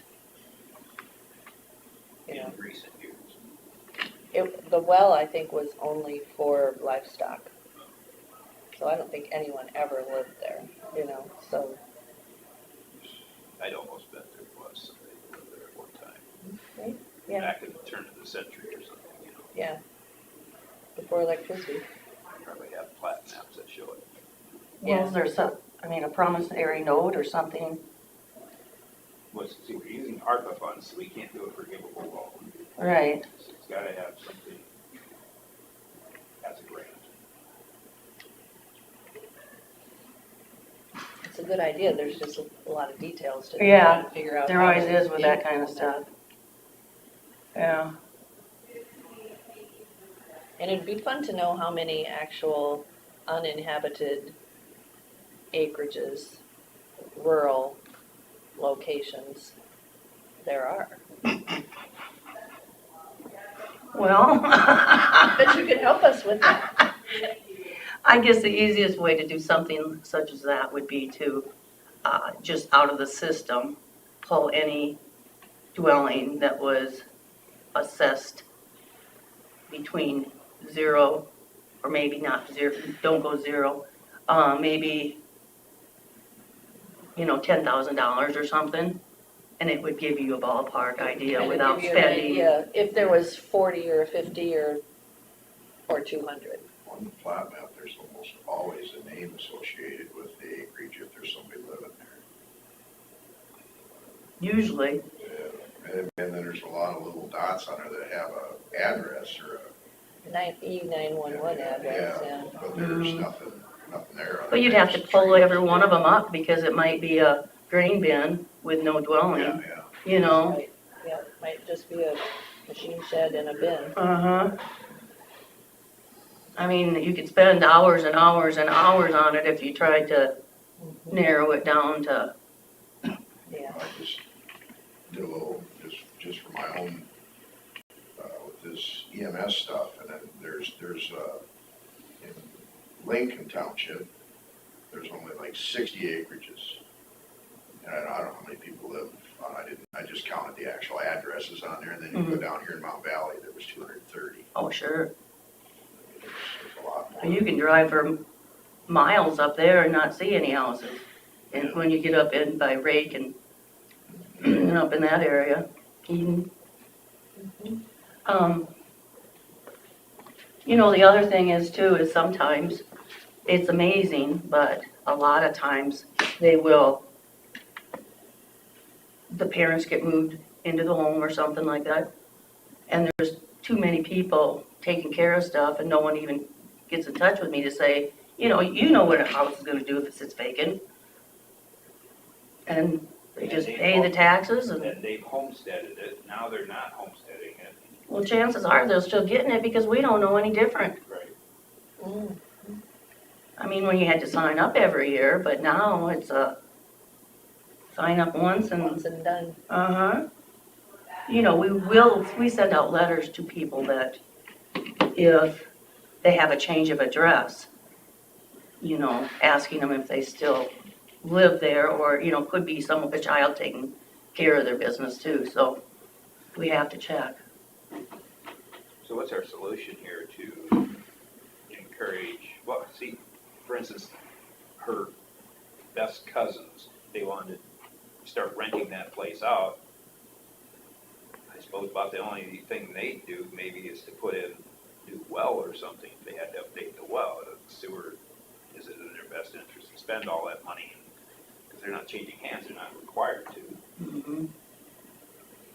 So that would be Ron's, he would have to somehow qualify whether they only put in a new well and not And it's gonna be all of that money. Yeah, if he's gonna be talking to them and he can, I don't know. I'm just trying to think of any other case scenario that would slip through the cracks because we didn't have proper place.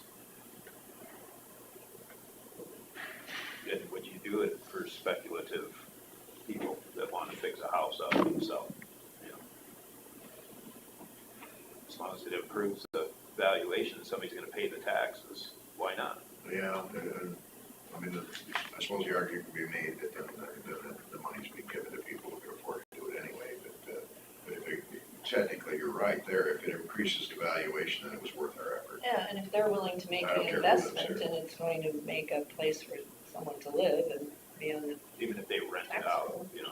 Just like your place, when you built it, it should qualify for this, because you made something out of almost nothing. yeah. Yeah, so it would be just complete new homes and then redone. You know, anything that's gonna improve the valuation of the property, 50,000, 100,000? I would think 50,000 would be a good number. 50,000 covers most anything that's Okay, gonna so be. that 50,000 number, there's different ways to look at that too. They're not gonna be, I mean, if they're gonna be living there, they're getting the homestead. Is that after the homestead or before the homestead? Is that, Probably before, I mean, assessments, credit is credit, I guess that's yeah, my thinking, you know, because but is 50,000 the right number if they're gonna get a homestead? 100,000 is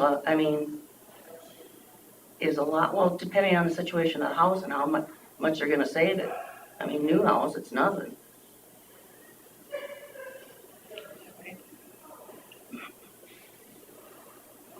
So it has to be, you know, if somebody's gonna build a $300,000 home or a $400,000, that $8,000 is not, I shouldn't say it's nothing, but Not necessary. yeah, but it would be nice if someone would take an unused farmhouse, put $50,000 into it, make it usable, and either rent it out or live in it. To me, that's, that $8,000 is a real incentive then. Yeah, But like you said the other day, those houses, you have a house that you wouldn't sell just because you don't wanna farm around people. So they're hard to find and people don't wanna sell them.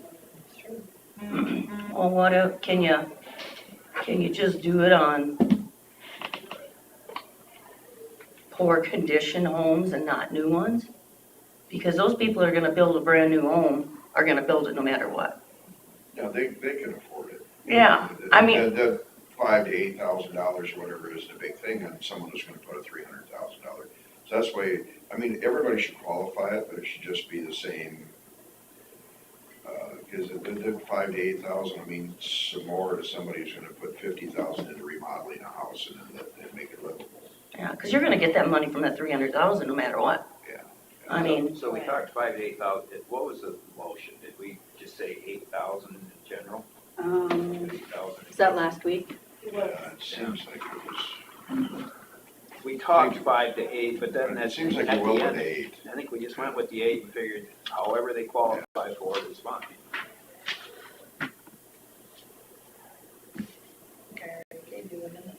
We started at 5, and then we talked, well, we got water too, the wells. Just make it a general 8. They have to come up with the accountables for it. So I don't know my dates. Fine. some days I don't know what month it is, so. So that would have been the 23rd. On a motion by Derby and seconded by Jensvold, supervisors move to approve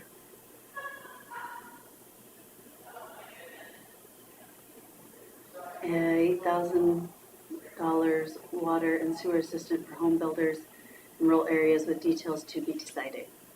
So it's just general 8,000, there was up to.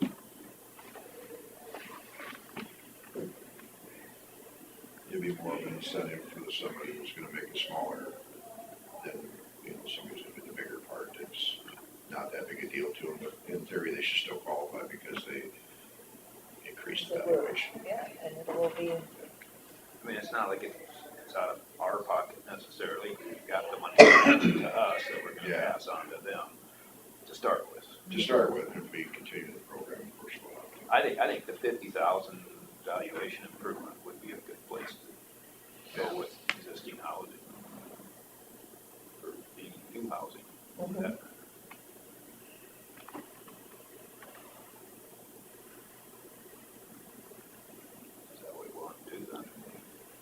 I think 50 makes sense. I mean, that's an investment It gets- that would make a difference and kind of qualify the 8,000. Especially if they're able to do the work themselves, I mean. Yeah, there might be people who are gonna do all the work themselves and can get a lot done with 50, 58. You could do a lot of And your even own wiring and sheetrock and insulating and not have 50,000 in it, but they're definitely making the improvement to make it worth it. I mean, it's, even if we go to using, tax dollars for it, it's still a good investment because you're gonna get return on it. Because it's Exactly. gonna improve the valuations in the future, so therefore it'll bring in more money than you ever gave out in the first place, so. Exactly. it's- And provide housing, which is what everybody is clamoring for. And everyone wants acreages. Be a really good way to get them back on the, I lived on an acreage in the second to town. yeah. It's a 7-mile round trip every time you had to go to town and you had all them kids. That's, you had so many kids. All right. Well, the water just stopped out there. As soon as we moved out, then they put it in the well. So far our criteria are, it doesn't have to be underutilized, or it's just if somebody wants to improve an existing acreage or If somebody develop a new improves acreage. Or the develop valuation rural. of an acreage by 50,000, It develops a new acreage or improves an existing acreage. it'll increase the By 50,000. valuation by 50,000.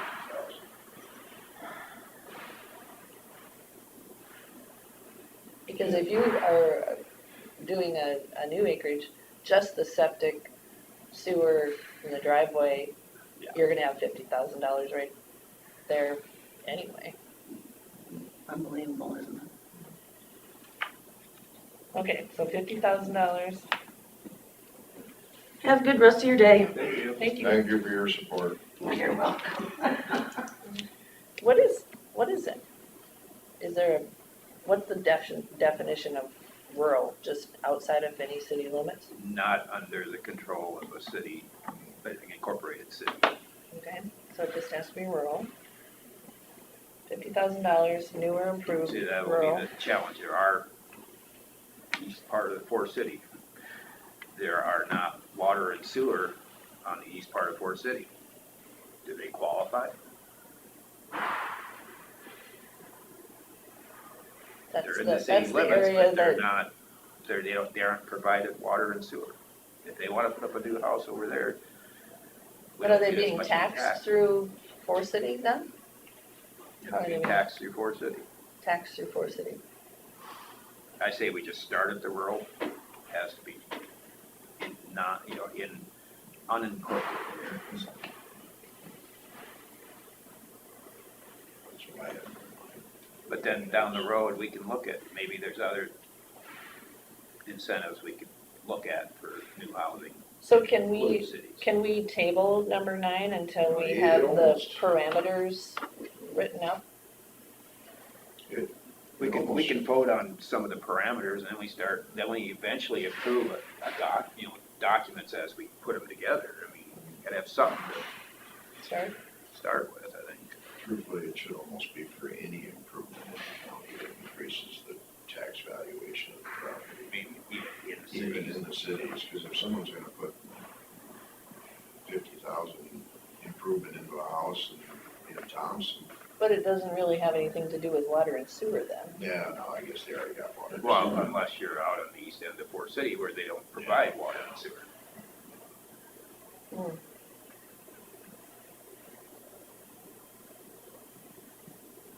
Yeah, I guess we're gonna leave it with rural. Start there. Start there. With every intent to try and do something different down the road. So 50,000 improvement. Reimbursables for water and sewer improvements. And is there any parameters on timeline? Well, then, I mean, to me, they maybe shouldn't get the money until they could show that they did the sewer and water work. Yeah, or, you know, Because we'd be or, able or to, they're showing that they've actually built something.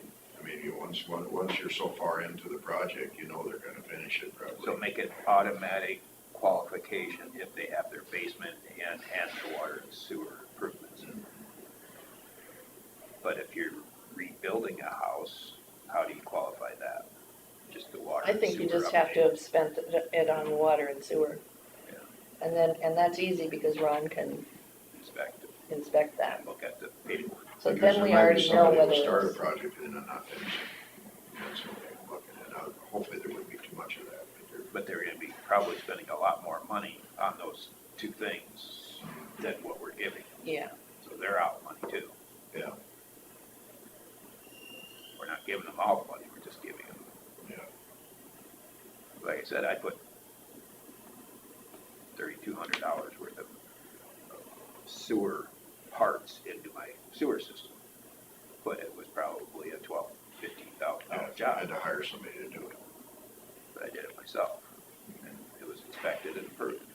What would happen out at Rice Lake then, when somebody has to put a new septic system in out there? It's rural unincorporated. Rural unincorporated, isn't it? But is it going to, I mean, if it's an existing system and they're selling, are they going to improve the value by 50,000 if we put that in there? Well, there's a new house being built, right now out there. And then do we put a start date on this? Not until we get, How about they have to turn in 8,000, the reimbursement, so they have to turn in the receipt for the Right. sewer and water, and then the plans for either their house or their remodel job or whatever they're doing. Going a little one step further, what you're thinking there is that show some receipts for some of the building materials or something like that to show that because most people are gonna go out and borrow the money to do this. Well, then if they show that they've already borrowed money for the project, I guess that would be proof enough that they're gonna go through with it. I think it'd be good to know the plans. I mean, is this gonna be a rental property? Is this gonna be your homestead? Is this gonna be, I don't know, we can weigh much on that, but at least we'd have the information to pass along to Sue or whatever. Because I don't think the instances of somebody not following through are gonna be. But if we don't have the plans, then we don't know if it's gonna be a $50,000 improvement. Yeah, now we gotta get something that proves that we're gonna increase the values. That's a good idea. I think those The other- three things would be The other way fairly would be easy to convey, that they have to have proof of the upgrades to the sewer and the water and a set of the plans. The other way would be to do 50% up front and 50% when they're When completed. it's complete, and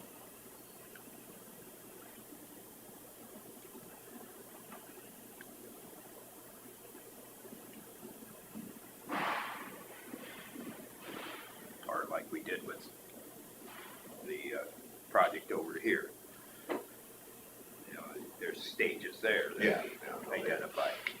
yeah, we weren't gonna give their, what was that, 80,000.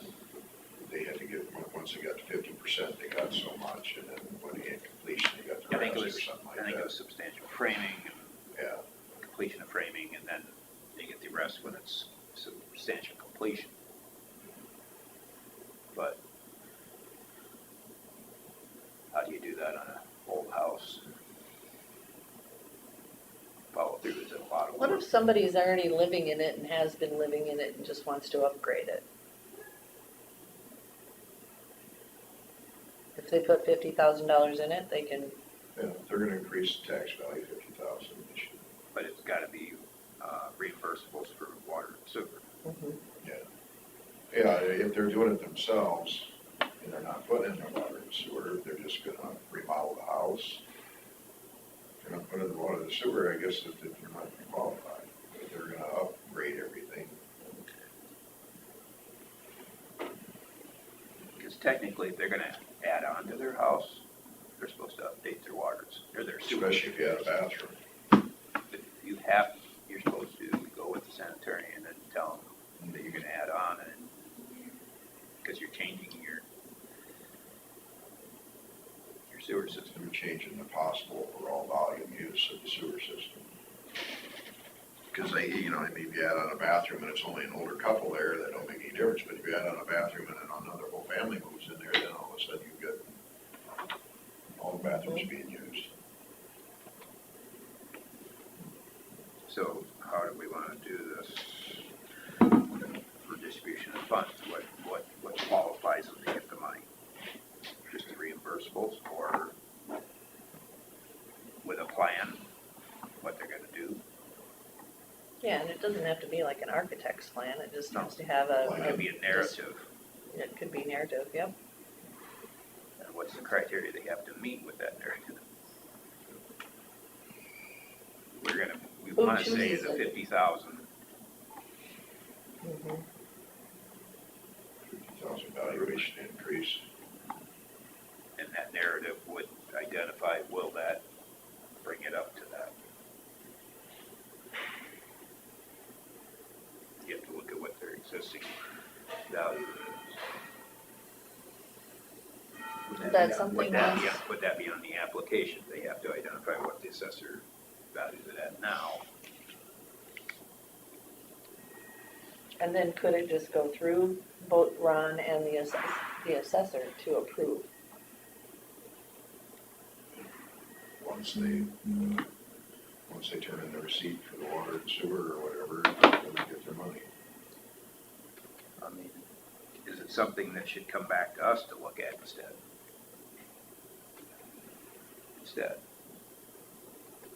And we approve those Yeah, we can expenditures. look at it if we see that it looks like a project that's some, I'd rather have a little more firsthand knowledge of everything rather than we know how the program's working, and we can work with the people on what they need to do. We're the ones that made the rules.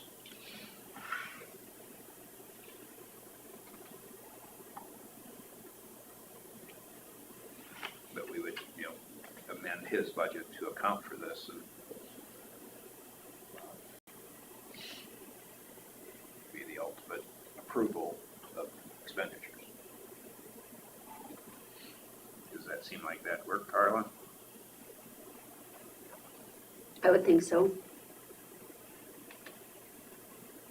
I hate to tax it, and we can talk to the assessor and see if she thinks, one of us could go talk to her and say, gee. Sure, and maybe it's just collaborative between Yeah. between But I this wouldn't wanna board put all the and- onus on her to go out and have to look at these all, but if we could just collaborate with her.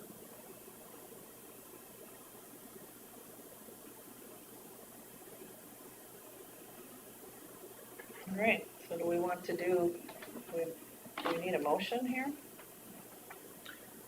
So just so we know what the motion would include, it would be reimbursables of water and sewer projects, a minimum of $50,000 improvement on an existing or new acreage. build on an older agent. Right. I mean, just the water and sewer itself could improve the value of the property. That's what I think too. What if somebody just wanted to improve the value of it to sell it? Doesn't have to be on a new What if they sale or wanted to sell anything, it? but, what was the other thing? And rural. It has to be rural unincorporated. I guess that would be my motion.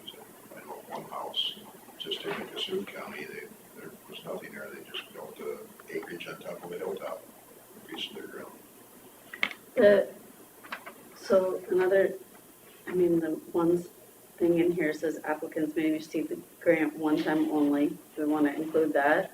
Yes. You have a developer that's doing a good job of taking old farmhouses and turning them. Well, yeah, it can be more than once, but it has to be, obviously different projects or whatever. we could identify priority given to first time. Yeah, priority to Yeah, if you first. get more than, what did we set it at, 8 a year? 8. So if you've got 9 and 10, or 8 and 9 bidding for it, you would give it to the one that was the first time.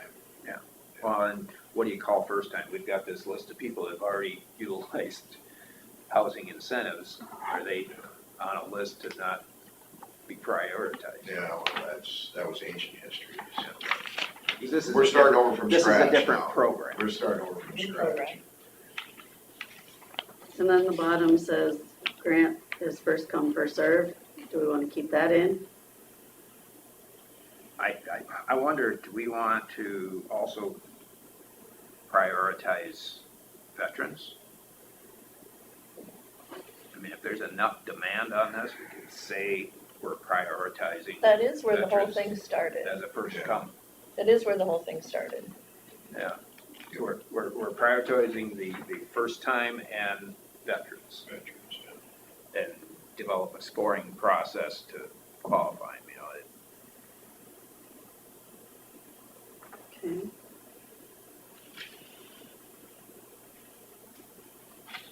It's great to do it maybe just for veterans, but to me, I'd like to give incentive to anybody that wants to come. It's nice if we can put the words in there to prioritize veterans. Veterans in the first time. Into the veterans, because say you've got a veteran and a first timer vying for the last position for the year. So we prioritize it because being it started with veterans, are we gonna? If we got to that point, I would look at coming back and adding more money to the program, kind of like Debbie Durham does. When there was $32 million worth of applications for downtown housing grants, and there was only 24 million, she says, well, we got a problem. We need more money. It's not that, you know, we're not gonna do it. We need more money, she says. Yeah. So if there's more money available in the ARPA funds by then, if we know more about how public health is doing, we know more how Robert's doing on his part of it, we might be able to put more money. For right now, I don't think it's a problem. No, we'll wait till it's a problem. I'd rather have that problem. Be a nice problem to have. We had So, you know, this, if 6 of this these is, already done. if this is still, you know, obviously it's true, the assistance program back in 2000 added $8 million to the county's tax base. I mean, that's nothing to sneeze at. Evaluation. Yeah, but that'd be cool. If that could happen. Yeah. You realize, you know, if it's an ag property, you're only paying pennies on the dollar there.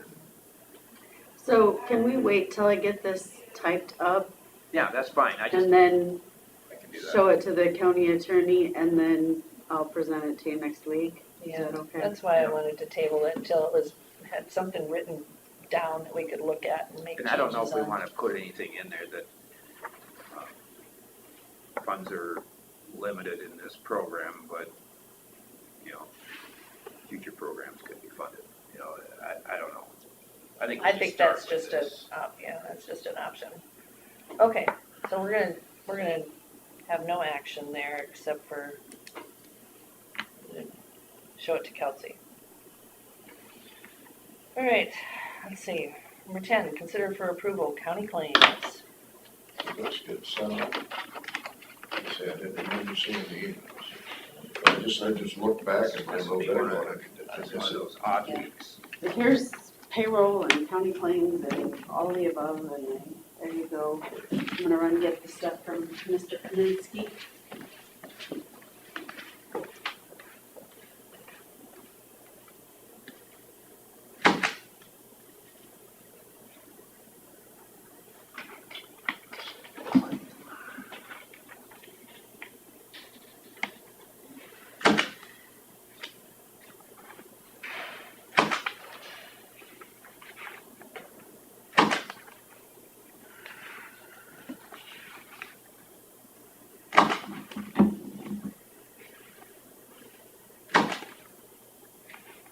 I know if we look at housing incentives, I know there'll be a push to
Well, I got a couple of things.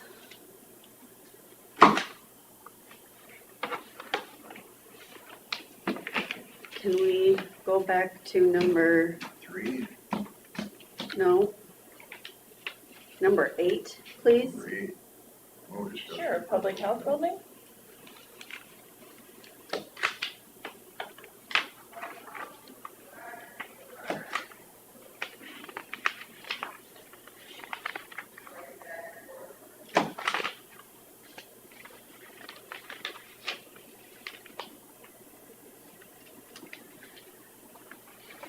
Gary said, so I sent him that map, and he said, first of all, we have to think about the property setbacks for the building, which are city code, and also the building code issues. In the end, you would need more property to make a building addition work, in my opinion. How much? Maybe 20 to 30 feet. Then I heard from Tom here in the office that there's a drainage path right through this office, right through this alley space from the upper level parking lot. So that would need to get collected and piped down to the city system. Oh. If you did also get the property to the north and added staff parking to it, it would make a much better driveway access to the north, not to have the building addition there versus what we have so far. Also, you could think about staff entry point from the east conference room window, which is thus closer to the staff parking. This would make a nice staff staging area, I suppose, with lockers and places to hang coats. So is there any advantage? Maybe the larger parking area and overall image of the complex would make more sense. The connection point on the south could be better circulation since it is more of the core of what's going on in the building, and the drive-through area would be easier to handle without the slope of the site.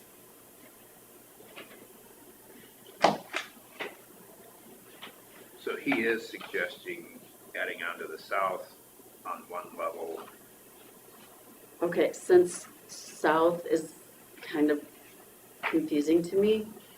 That's the Methodist parking area. Okay, He is suggesting that as the better alternative, but putting staff parking to the north. I mean, he's saying that there's some issues there because there's Well, you'd have to have more property. well, the and drainage, divert the water. yeah, the drainage goes right through there. Yeah, that would be an issue.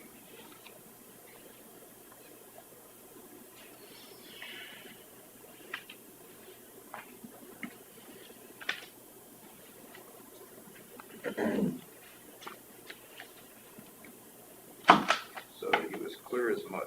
I was just gonna say, it just sounds like it's 6 of one and half a dozen of the other as far as.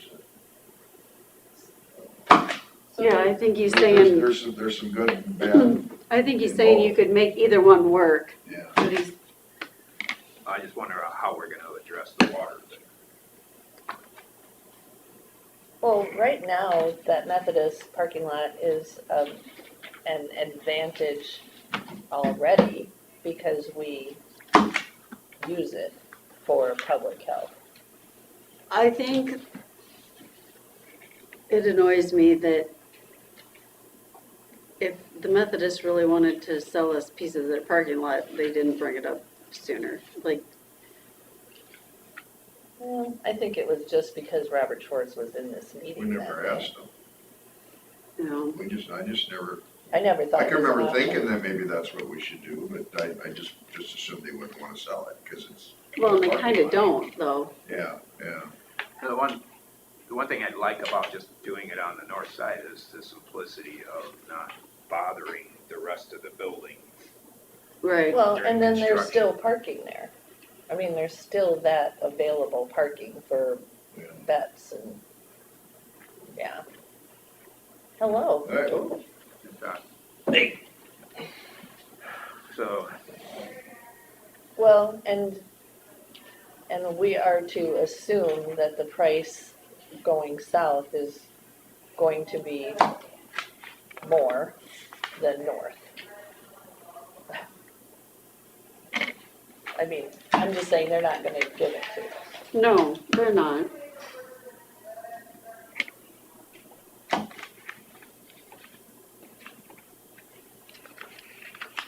I just feel like we had a plan going north and maybe we should just move forward with it. It just seems to be less complicated to do it that way. Yes. As long as we can achieve everything we want to have and achieve by doing that, that So- there's no value added The going. one in. question that's never been really answered is, if we do it with a basement underneath to save footprint,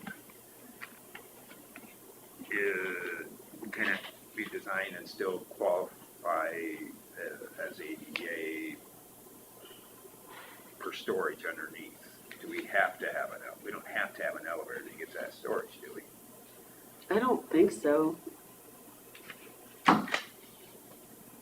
But are they putting like beds down there and stuff like that? Are they having to carry large items downstairs? That'd be coming in that other door We'll have a door down there. to the north, can- maybe. Oh, yeah, Come in that's from the right, road or the that's right. parking lot.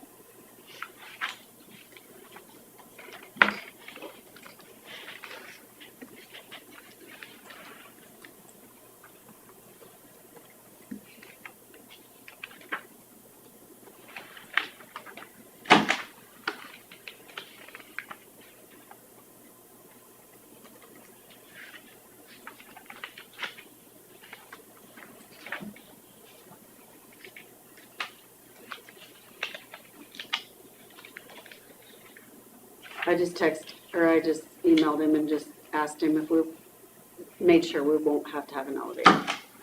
So we'll see what he says.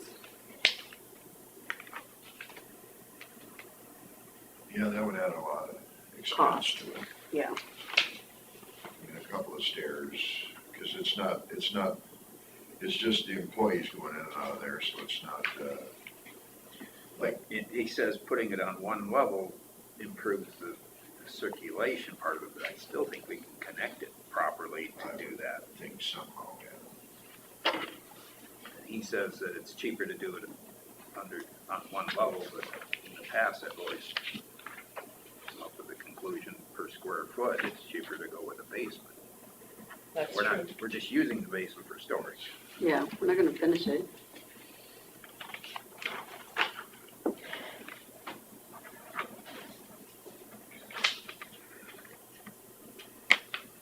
Well, when we were going over thoughts on just going north and acquiring that lot, the architect didn't really come up with any reason not to, or any deterrence or any of that kind of stuff No. that would make us go looking for some other No, location. we had a plan, so.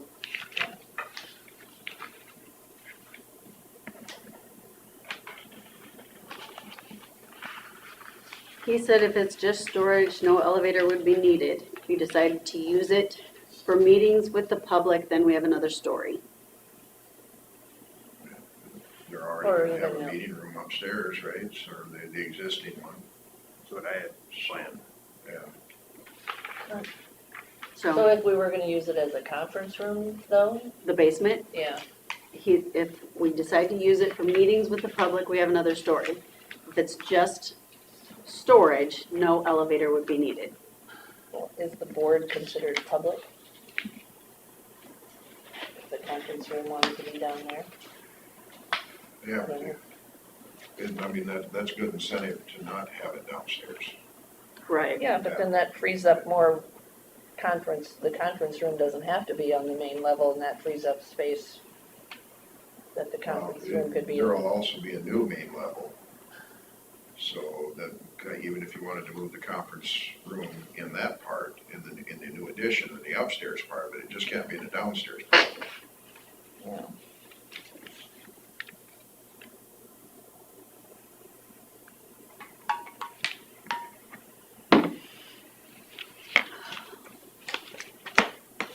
Well, let's not complicate things and just leave it as it is and see what kind of fabulous design they come up with. for what So we should I have. tell Gary to move forward with the north? Yeah, I have concerns about that south side of the drainage. Well, the drainage part of it, for sure. Yeah, no, it just seems. And it's not like we're not utilizing it already, we do use it. We'd have to because- count on the city to vacate the alley and possible infrastructure. So yes, I think, Carla. I think everyone's in agreement. All right, county claims, payroll, gentlemen? I'll make a motion to approve the county claims. I'll second it. Motion by Jensvold, seconded by Derby to approve the county claims. All in favor, say aye. Aye. Aye. I'll make a motion to approve the payroll claims. I'll second it. Motion to approve the payroll claims by Derby and seconded by Jensvold. All in favor?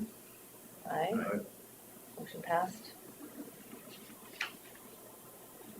Want to go back to open forum for Or is this is probably the number 3. Number 3. number 3? Oh, I have the information from Jason Kaminsky.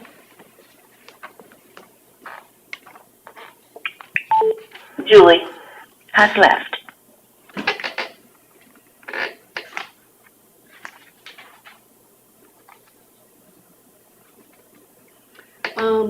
He also sent an email with this, and this is what it says. Excuse me. Attached is a revised resolution. The resolution is substantially the same as earlier form, but revised to include your comments and show the county is calling the election on both the property tax and the local option income surtax. We also attached a proposed notice for publication purposes. Let us know if you have any questions about either of these documents. As we discussed earlier this morning, we are under the impression the Iowa Secretary of State is working on guidance regarding 422D processes. And given there are several uncertainties related to the statute, it may be beneficial to wait for that guidance before calling the election. Not sure if that is an option for your board or not, but want you to be aware that we may get some clarification in the near future, or at least how certain state agencies are interpreting the statute. Of course, we cannot make any guarantee that the guidance will be provided or when it may be provided, as it is completely outside of our control. Sincerely, Jason Kaminsky.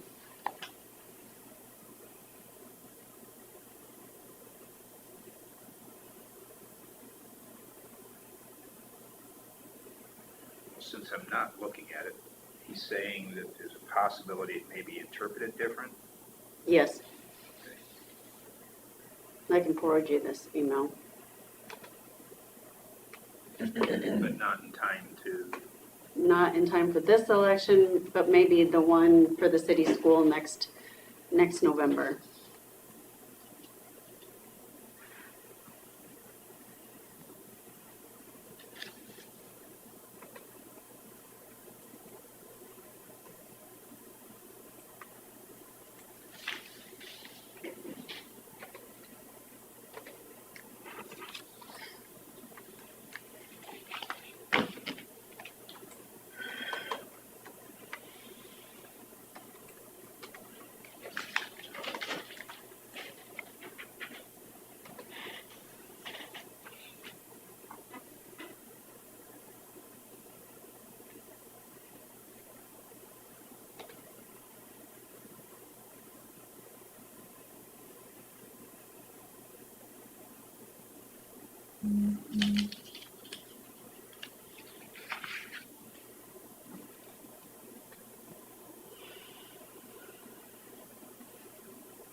well, this is a pretty critical point we're at. And there are a number of things that has raised questions on whether we should proceed or not.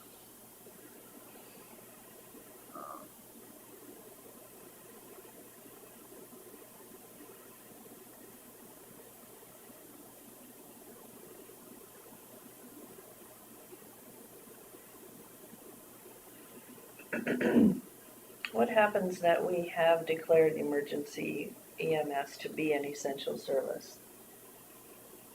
That says that we have to provide an avenue of funding it.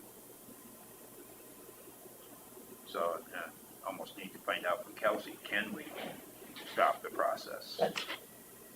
exactly what I was wondering.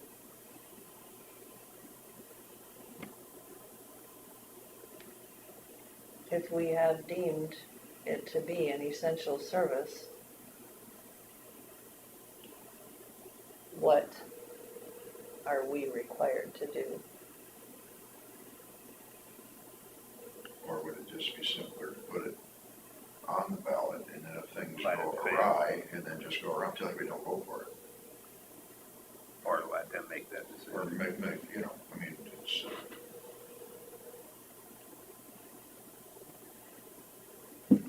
because if we don't put it on the ballot now, then it's gonna be on the ballot. And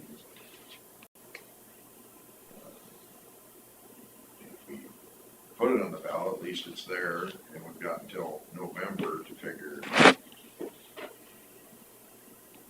a plan going forward. It would be nice to get long before November, but, Well, it'd be one of those things where you get to these public meetings, and if the people at the meetings asking questions look at us and say, do you support this? You know, we could, you know, at this point, we would only pass along, you know, pass the resolution according to what they recommended, but are we truly in favor of it or not? You know, there are many things that haven't been worked out. There are many questions that have been raised, and I'm not. yeah. But you're not in can we? favor of it, you're saying? No. Oh, neither am I. But can we legally stop the process? I'm trying to get a hold of Kelsey. Yeah, that's the main thing is, you know, since we have deemed it an essential service, do, How long is it gonna take her to, is she gonna have to do some research, or? Cause it's gotta be done by the 31st, isn't it? Yeah, we don't have much time to make decisions about this, and What's the deadline to, we have to get it in the paper, right? we have to get it to the paper by Friday. So we would have to have a special meeting yet this week Mm-hmm. if we want to wait, table it. Yeah, cause if it's gonna take Kelsey some time to find out what can be done, I mean, we don't wanna do anything before,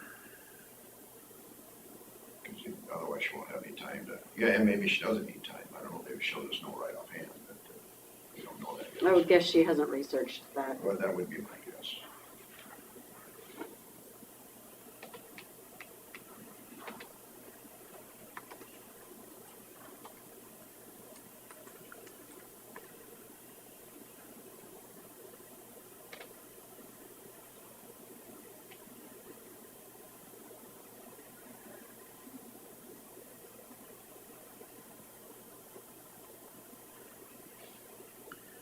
So our alternative would be to go back to the drawing board and put it on next year's ballot with the city elections in, Yeah. which isn't a special election, it's a, Well, and Jason knows that we've gone through all this, and he told me, he's the one who said too late. not to do it, so maybe, would he have the answer about the? I think so. Let me I try to think so, call him too. quick. He's saying not to put it on the ballot? Or we should Well, he's make saying a maybe we decision should whether we wait, should. so 2, 4, It 6. was really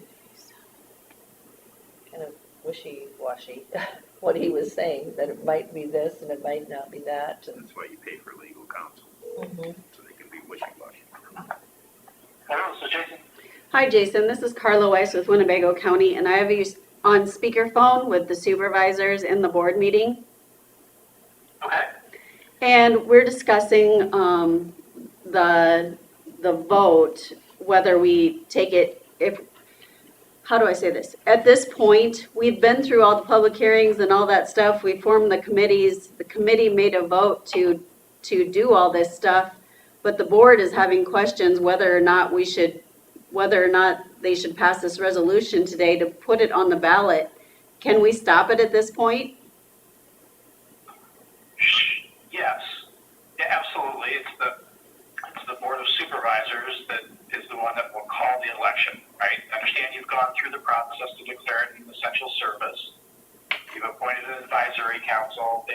the recommendation. All that is correct. Is that right? Yes. Right. Yeah, so, I mean, if you are prepared to call the election, that's fine, you can go ahead. If you're, still sort of trying to figure out some things, waiting for guidance, whatever it is, you don't have to call it now. I mean, you can wait and see sort of how things shake out and make sure that you're, have, all your ducks in a row and call it at a later date if you so choose. That's the board's discretion. Okay. So we can pull it off the ballot after this. No, you'd have to make that decision today, Yeah. because today's when This you, week anyway. yeah, this week. So Jason, Sort of by this is Susan Smith. Because we have declared it an essential service, there's no time frame on it to come up with something that has to be on the ballot. Could you hear her? Yeah, the question, I think, I kind of missed the first part of it, but I think the question is there a time frame on which you have to put it onto the ballot? And I'm not aware of anything. I don't recall anything in the statute that says you have to call the election by a certain date, right? The only time limit in there is that you have to provide at least 60 days notice published prior to the election, right? So sort of by default, if you don't take action, you're probably going to miss that 60-day publication window, and then you'd have to wait till a future election date. So the way I remember the code, if it fails in the fall, then the process starts over, right? You have to declare it an essential service again to start the process over, right? I would have to go back and review the statute. I don't recall that, right? I just know if the vote fails, then we're not bound by the essential service, I think the way it's said. Right. I mean, if the vote fails, there will be no funding, right? Because you can't impose the taxes, so you can't use the funding to provide any services. So essentially, if we halt the process right now, we're still moving forward with the essential service, we're just not doing it as quickly as originally planned. Yeah, yes, I would say that I agree with that. You declared it an essential service already, right? You've got an advisory council appointed, and the statute requires that the advisory council make a recommendation to the board, but it doesn't say, well, within X days of that recommendation, the board must call an election. I mean, the statute doesn't say that. So I think you could hold off right now and still call that election in the future without having to redo the declaration of an essential service or a new advisory council or anything like that.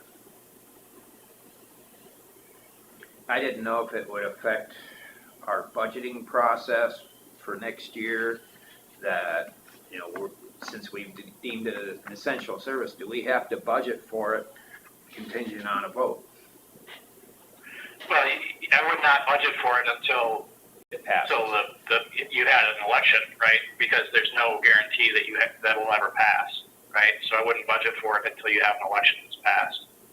Plus, there's a delay in the funding part of it to another fiscal year. Right, for both property taxes and the local option income surtax, if you were going that route, right? And I think you are, or at least considering it. There are timelines for when that will actually start getting collected. It's not going to be immediate. Okay. I think that answered our question. Did mine.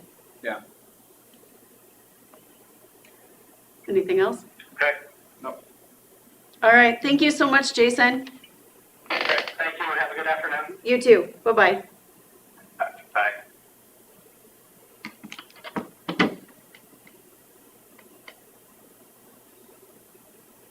As much as I wanted to move forward with this, I don't think we're ready. don't think we've done our due diligence in all investigations and planning and Is it ever gonna be perfect? no, probably won't be. No. It might, I just feel like No. Is it always it gonna has need a high refining? probability of failing at this point. I think it's a mess right now. I think there's no way it would pass at this point. Then it doesn't really Give- matter you if we know- put it on the ballot or not, we can leave it on there and hope we can straighten out the mess before the election.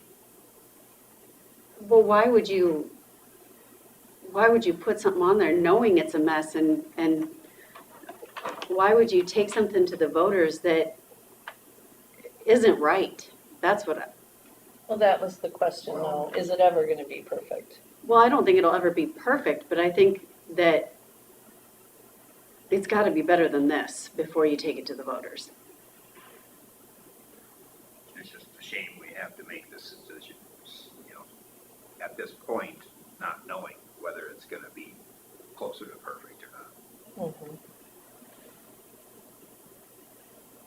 Todd? I'm not completely aware of the process of county supervisors, so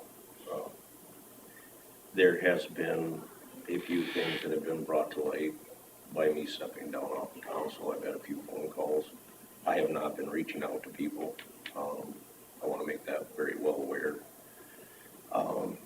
Dale Rayons was our past medic supervisor.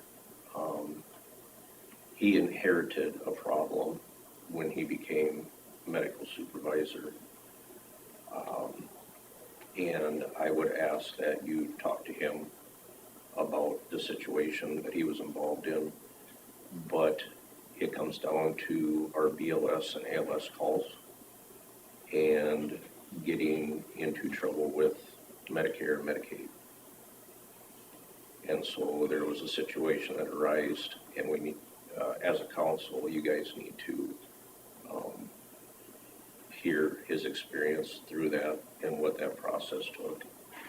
So there may be some revenue for the EMS that truly isn't there. But that needs to come from him because he lived through it. And so it needs to be a first person conversation with him.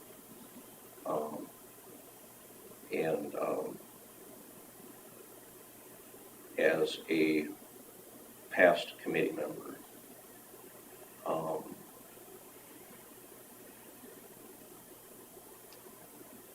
we can't go into this with a deficit. That has to be fixed And I don't think, in order for voter approval. yeah, and I don't think that's out of the realm of solving. I think it can be. Yes, correct. You just eliminate something to Yeah, what you. that part of it. Correct. I just want to Correct. make sure we have a plan that's acceptable to the people. Correct.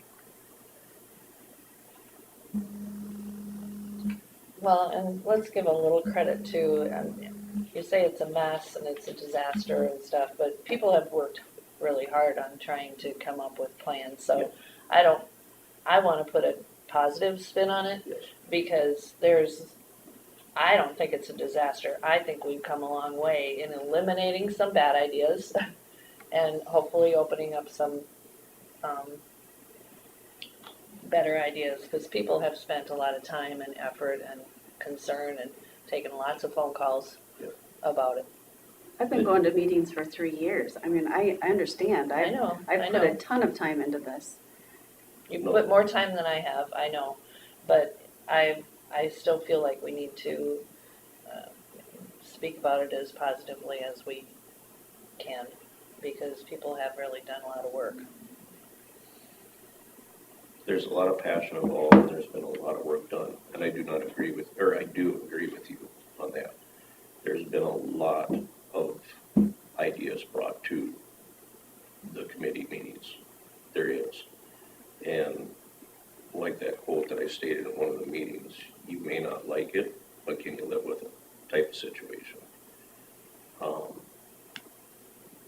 but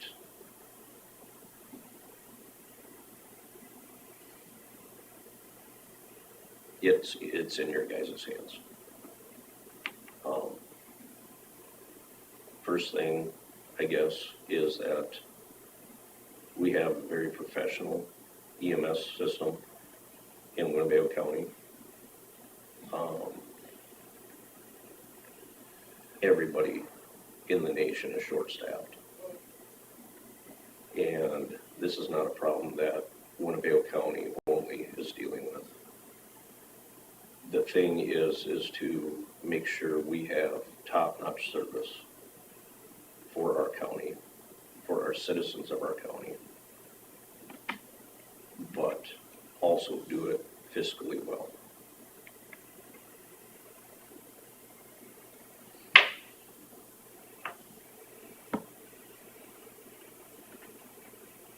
I still think this is a people problem and it's not a money problem. And no matter how much money we throw at it, if we don't get the people, it's not gonna make one bit of difference. Yeah, but if you don't get the people, you won't throw the money at it. I mean, if we're gonna hire it done, and you don't get anybody hired, the money is still there. Are we gonna get volunteers? Is it gonna be like in the late 90s? Well, even now, I mean, they were saying the other day, nobody's known about this. Nobody knew this was a problem. Their last EMT class had one person, and now this EMT class has 14 people. So this has brought this to light. So it makes me feel like, how hard have they really been working at finding volunteers if the last class had one person and now this class had 14 people? Yeah, but everybody's also got their own lives to live and everything, and they're doing this volunteer in their spare time and all that.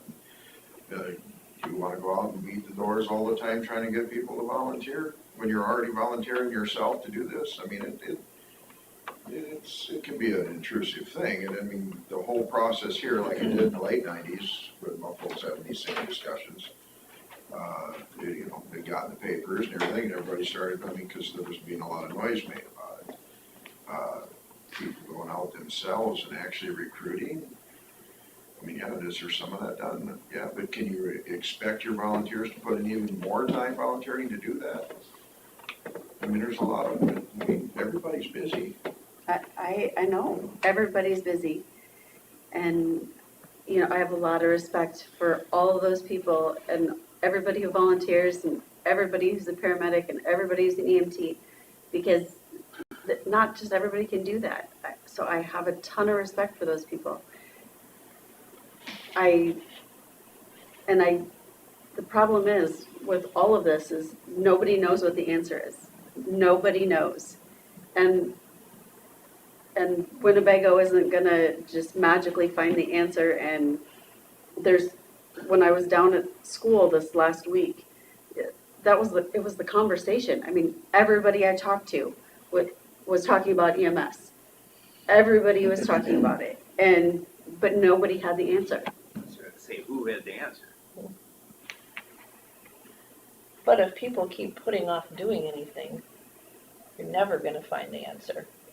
Well, and the guy from West Des Moines said, we're starting people at this wage, but we can't find people. So how is Winnebago County gonna hire people when West Des Moines can't hire people? That's what scares me about all this. But all we're doing is create an environment where we can be able to hire the people. And say, nobody's ever said that we're going to hire the people. You're just creating an environment where you could if you found them. It's, right, and if we don't have the money, then we couldn't, even if we found them, we couldn't hire them. So it's, yeah, I 20 years ago, when I was on a different board, I suggested that they hire a volunteer coordinator, because there were people out there, but they needed to be asked. And back then, I was willing to pay $30,000 for just a volunteer coordinator. And I suggested that they'd get $250,000 worth of volunteer hours out of one person coordinating it? 90% of the volunteerism that goes on in the community is usually by word of mouth. Someone asked. Family gatherings, barbecues, backyard bonfires. They've got a friend that's serving. The friend talks about it. Hey, that's something I'd like to do. And you get your volunteers to show up. The trouble is that there's just fewer people, they hear about it and they don't want to do it. Yeah. So everybody is in their own little world and, you know. And everybody's lives have become very, even from the 90s, have become very more difficult because your work-life ratio has completely shifted from what it was even in the 90s. They're working more and they have less time to have a balanced life. And that's just the world we live in. And so, Back in the 50s and 60s, you could have one person working and support a family. Now you gotta have two and just barely get by, it seems like. so volunteerism is a very hard thing to pursue in today's day and age. Because kids are active from kindergarten all the way through high school. You got kids that are in elementary school traveling teams to who knows what with extracurricular activities. Becomes very difficult.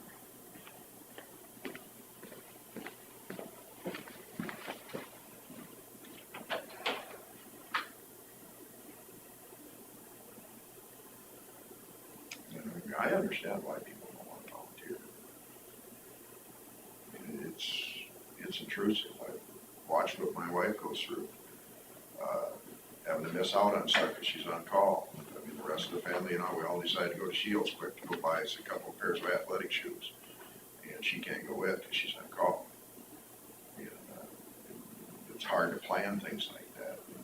And then they expect that person on top of that to go out and be recruiting all the time. Now, do they say things when we're at family stuff? Our immediate family knows what's going on. My dad knows what's going on. He used to be on the ambulance service years ago. And, but unfortunately, in our family, there's two of them on the fire department too.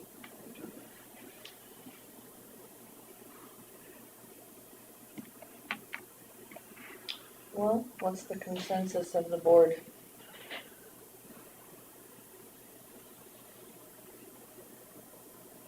If I was to support this, my directive to the committee would be, we better get everybody on board to a workable plan. I don't think we can be spinning our wheels any longer. We've got to come to a workable plan that's fair and equitable. You know, just the $478,000 worth of taxation plus the 1% surtax puts a challenge on the vote right there. So you're going to have to come up with a plan that everybody's happy with and sell it. I'll support it if they can come up with that. All we've done right now is taken, I told you guys earlier, I guess, we've taken it, or the paramedic service is going to be paid for 80% by Forest City now. It's going to be 85% by the county with what's going on now. I couldn't sell that to my end of the county. It's we're not getting anything out of it other than an automatic dispatch.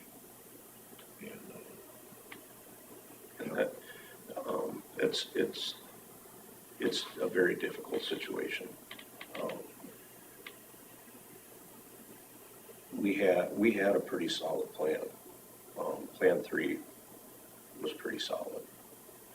Probably one of the best ones that we've seen, and that was put together with the ambulance services in Andy Buffington. But we deviated from that, and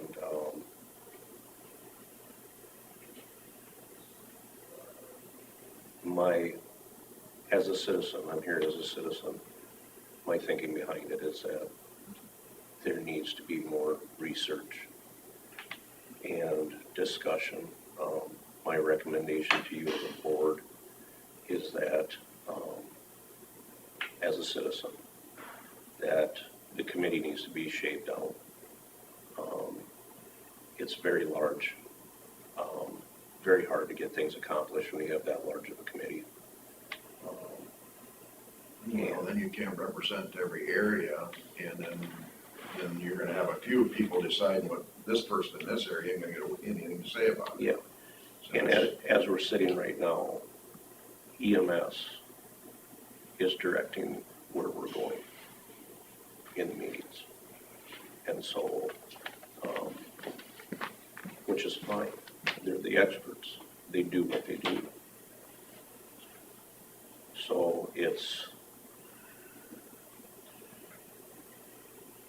what was Plan 3 again? Refresh my memory exactly. I think that one was the one that the county was gonna take it over, wasn't it? yes, county was gonna take it over. This is the one that Andy Buffington met with all three services, sat down, and they came to a plan that. That wasn't Plan 3, that was the plan right before, the one Bill changed. Yes, I believe so. Yeah. Yes, so, but I still think it was considered Plan 3, I think, because that was the one that was rescinded. I think you're right too. I think it was Plan Yeah. 3.1 or something, We're- 3. The county's gonna take over everything? Just That was the the name. original. Just the paramedic program? Yeah. And therefore, Instead of the city. Well, I mean, the city of Fort City, and I think all the cities ought to contribute their percentage of population is what it should be. Yeah. But, even the 475, would it be 77% of that should come from the city limits inside Winnebago County? Because the way it is now, if we, county takes it over, we'll be paying for the whole thing, and 23% of the people will be paying for 67% of it. And that's not fair in my mind. And I guess I didn't think Plan 3 was that good either. That's why I came up with something that was gonna have more revenue in it coming from for the city of Fort City yet, so it would be sustainable, so it wouldn't be over budget right away to start out with, because we're taking Fort City's money right out of it. And like I said at the last meeting, Fort City had been good to us, as far as the paramedic service is concerned, because they've been paying for 80% of it, when the rest of the county uses probably 50% of it. correct. But now, I don't see why the county should pick up the whole, or 85% of the tab. It's, Correct. You have, it was one thing to sit down and I guess have the EMS as a whole come together on a plan. They all saw eye to eye on that. That was the sellable point to me. So we have all of the requests from the countywide EMS personnel are all on the same page. That was sellable to me. Now the money situation can definitely be worked out on that. But we had a plan that all three of the EMSs are in agreement of. And that was the sellable point for me.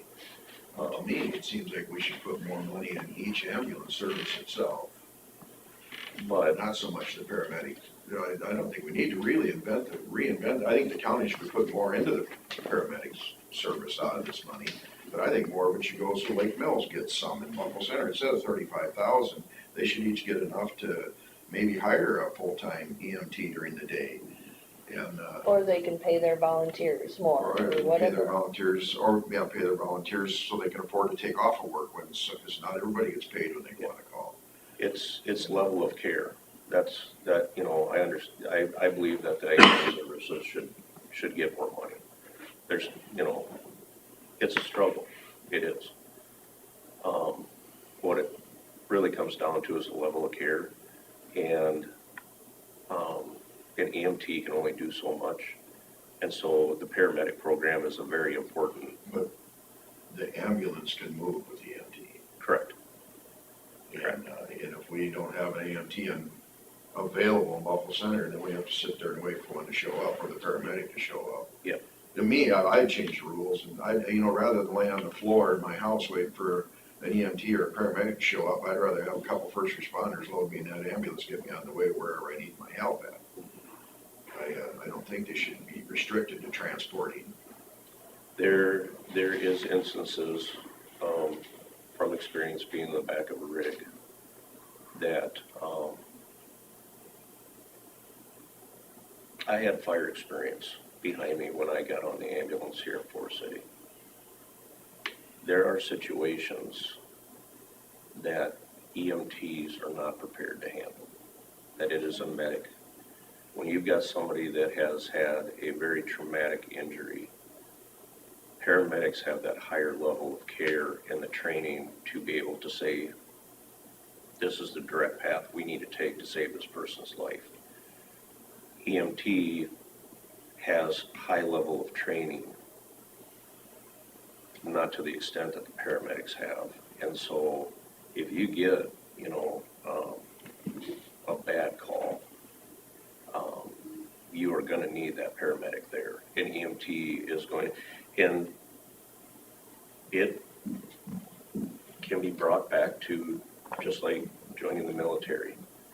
Nobody knows how they're going to react until they're under fire. And I personally have seen other volunteer members where we've gotten into a very ugly situation, freeze-up, where the paramedic charges ahead because he's trained or she's trained to do that. So I guess my end point is that it's a very tough road to forge. We've all seen that in the meetings. The meetings are very, very much emotion driven. And as a businessman in the county, sometimes when you throw emotion into creating a plan that involves money, sometimes the decisions are not made correctly. And it can go both ways. It can really boost what you're trying to accomplish, or it can really hinder what you're trying to accomplish. You sort of have to be neutral going into this. And we have people on the committee that are neutral, open-minded. We have a lot of people that are on emotion, and they have every right to be. It's near and dear to their hearts. But you can't take the citizens' money solely on emotion. You have to have, this is how it's going to work. And this is the money that we are collecting from the citizens of Winnebago County. This is how we're going to implement it to provide you better care in the county. And so that's, I guess, just my final say is that it needs work. And we have done a tremendous amount of work, but it's not there yet.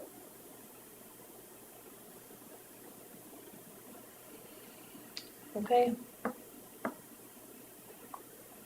From the very beginning, personally, I was always hoping that we could have it more based on demographics and more equitable. Or who's going to pay for it? How's it going to get paid for? From the beginning, but I don't know if we ever found a way to make that. Well, unfortunately, we don't have that in process yet, so the only thing we have that we can go with is the levy that we've got in front of us. And at a later date, should things be made more equitable, or more fair as far as in the people, if I go out to your place and want to buy a snowplow, I created the demand, I gotta pay for it.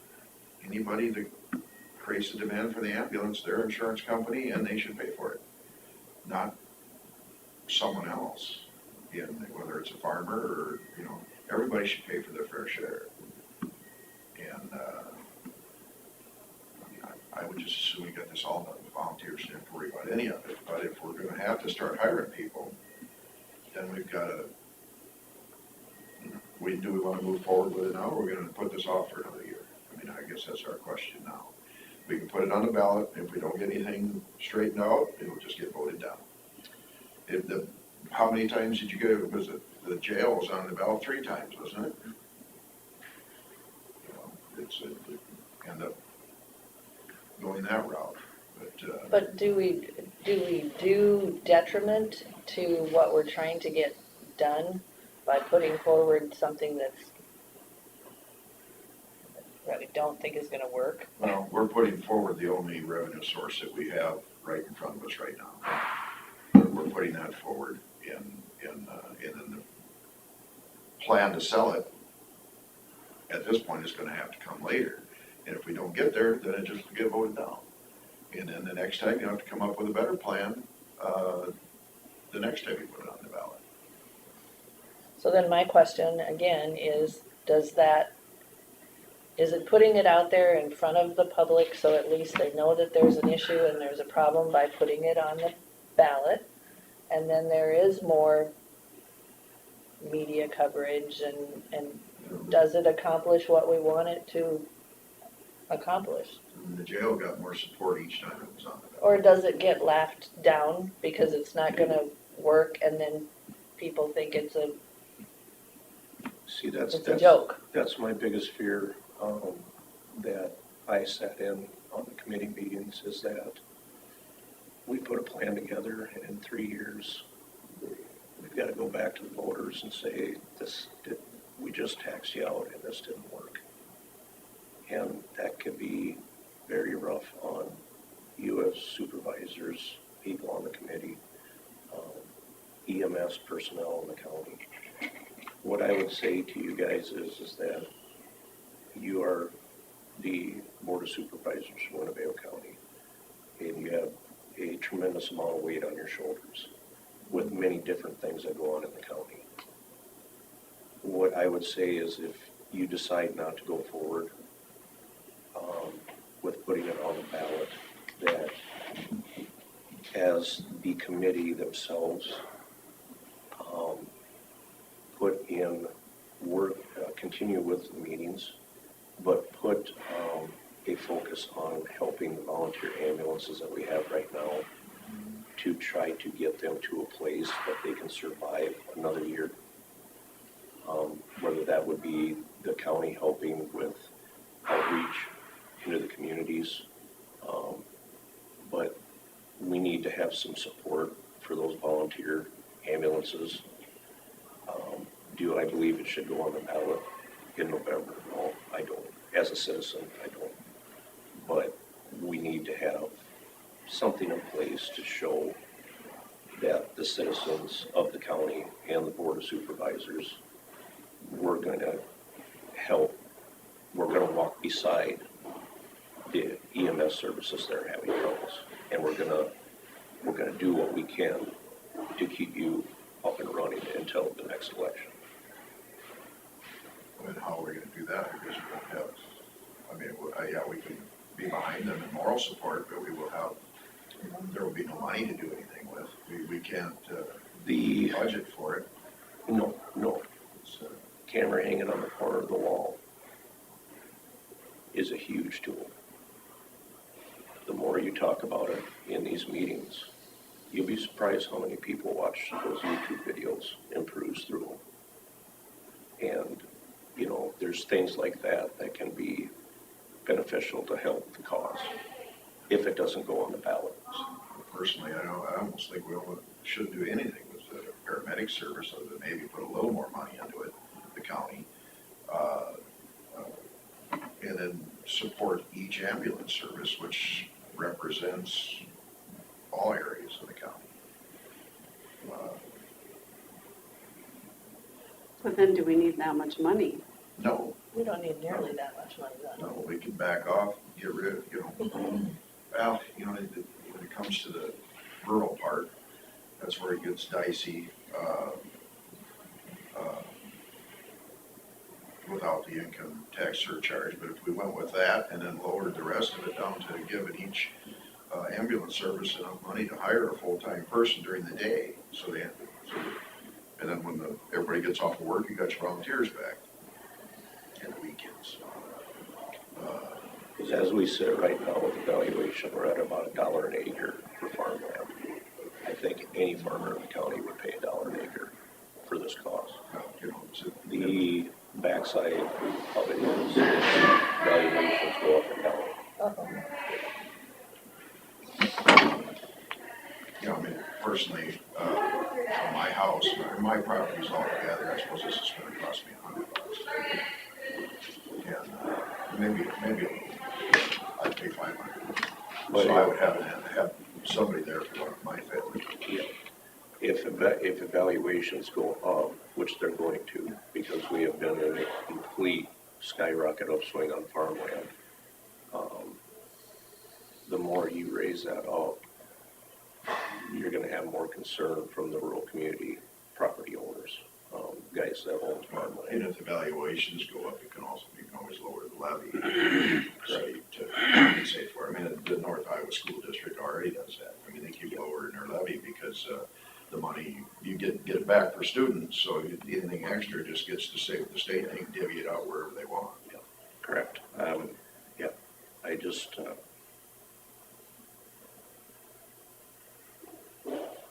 the money that is available to us is not gonna cover what we need, and that needs to be dealt, steered. So, that's all I have to say. So it's up to us. We appreciate your comments. And your work that you put into some of those things.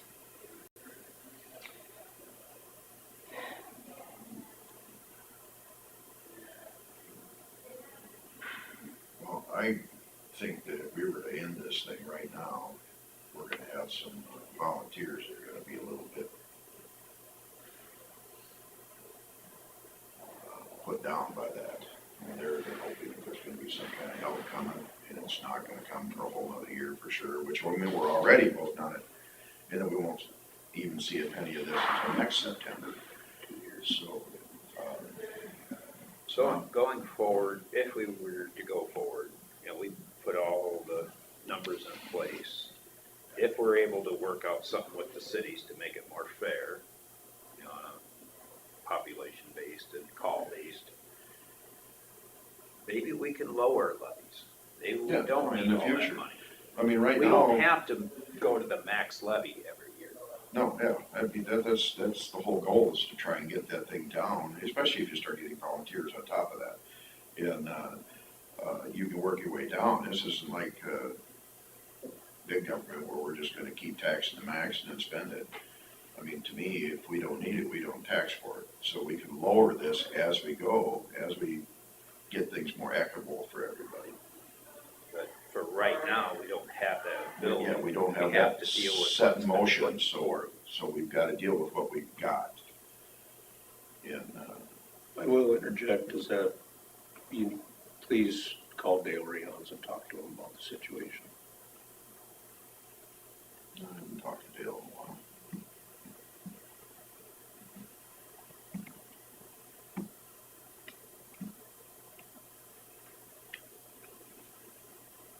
I hate to stop the progress now, as far as, do I understand, but like you say, I don't think there's gonna be a silver bullet that's gonna solve this.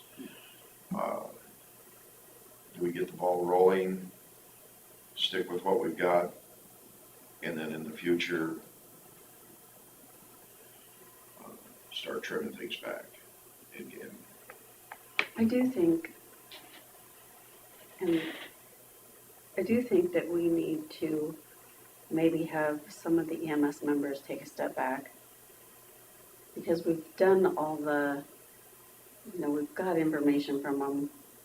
I think when we're starting to look at the business end of this, starting to look at how much we should pay them, how much I think we need to have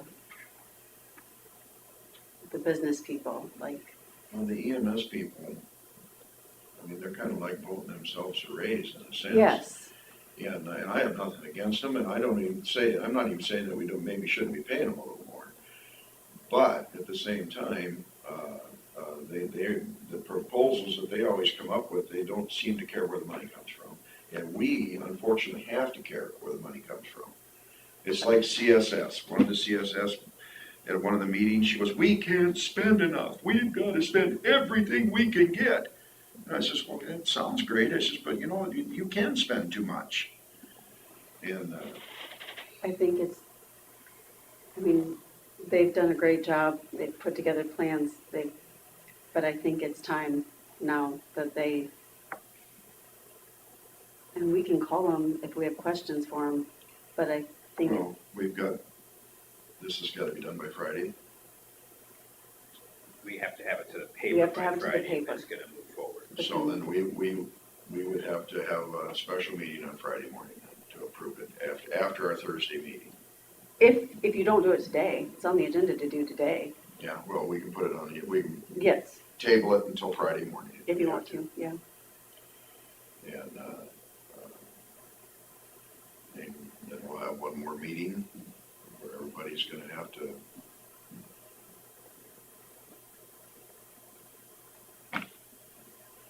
come up with something that seems equitable to everybody, or the next morning it's gonna be put off for a year.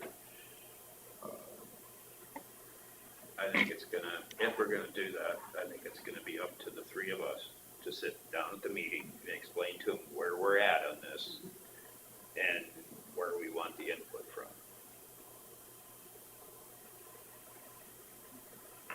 This close to the trigger being pulled has to be directed. The other problem I have with the EMS is I know that it's very, like Todd said, it's very emotional for them. But when I made a comment about the taxes being high, Beth Eschenbrenner looked at me and said, so you hate your children? And I think if they're gonna guilt everybody into voting for this, I think that's wrong. That was an improper comment. It's not the direction that it should go. I mean, it's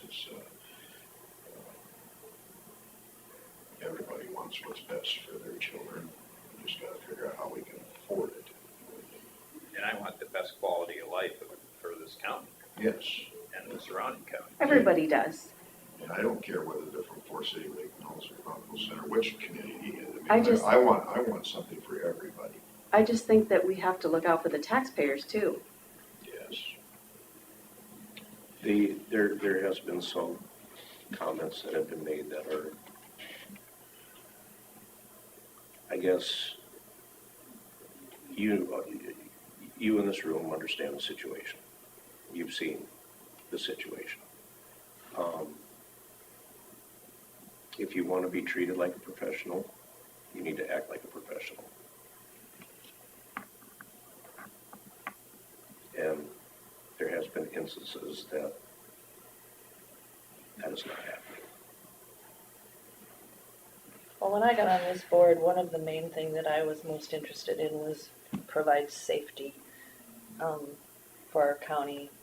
And safety is more than just your health, it's also your wealth. So in providing equitable ways to fund it and still have quality care, both of those are safety issues.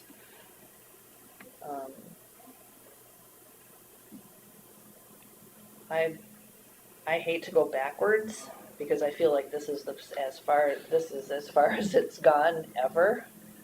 But I don't feel like we're ready to explain what we're gonna do. Well, we have till November to explain what we're gonna do. Yeah. The sooner the better, of course. meetings, but, right now, it's, to me, it's, the levy that'll be on the ballot is, gonna go to, supplement our EMS services. We just haven't figured out where the supplementing is gonna be. And, I just hate to put the negative spin on it that everybody's gonna have to wait for another year when they're looking for help now. Yeah, and how many people will we lose by putting that negative spin? Yeah, It's already Because a it- year delay as far as the funding goes, it's not happening. yeah, no, it isn't gonna happen immediately now, so then it's gonna be 2 years down the road. And in the meantime, people are gonna still be putting in 500 hours a week on call. So let me ask you, can you do the 1% surcharge without the levy? We can put that on just on the ballot, yeah, sure. Would that be enough to get them through the process to take it to a vote for the full levy amount to help the ambulance services? You have 30-some thousand apiece for the ambulance services. But then you gotta look at the people in Fort City are paying for the paramedics right now, along with the county. Are they gonna vote for it? Because they're already paying, they're gonna continue, they're gonna look at, well, we have to continue to pay the bill. That's not fair. Technically, the income tax surcharge would be, kind of the opposite of the way rural is getting, because they have a lot more people right here in Fort City, so therefore a larger percentage of that 97,000 is gonna come from Fort City. I'm just looking for a way that you could boost the voluntary ambulances. Well, we could just make a small levy too, we could just levy for a couple 100,000. What percentage would that be? Well, to get- except we're already maxed out on our levy. No, I'm talking this EMS This levy. part of it. Yeah, the So you're 75 saying- cents, So instead of the so do 75 the cents. valuation. Have it be only 24. 40 cents or something. We could go, yeah, or 20, 1/3 of it, 25. And just supplement the services the way it is and use that little extra money into the paramedics and let, the paramedic, instead of 75,000 the county be putting in, we'll put in another little bit to help make it more equitable. It's, we can just back it off to, But then but now we gotta decide what that number's gonna Fort City be. people are still gonna be burdened with the taxation of keeping the paramedic service going. Well, they've in the past, it's actually, all of our taxes in the rest of the county are gonna go up 75 cents. Four cities won't go up that much because they'll be able to lower their levy on the 300,000 they're putting in now. If we do it all. They're in a sense, they're gonna get taxed from two different directions. But their overall taxes will go down. Now, they won't go up as much as the rest of us did. What scenario are you talking about? Which scenario that we've been talking about are you talking about now? Oh, as far as, Four City puts in 300,000 Right. right now. And under the plan that I was given, they were only gonna put in 175, I think it was. So their levy on that part could go down 175,000, and then the other part would go up 75 cents. Because I figured it out, I can't remember what it was, but, Fort City right now, the 300,000 as the percentage of their valuation, they're putting in a lot more than 75 cents into the paramedic program right now.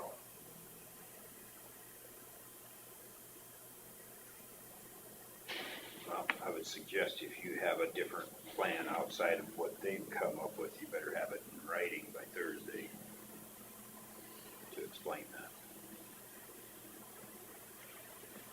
Because listening to a paramedic read off his computer or off his phone is not a good way to present a plan.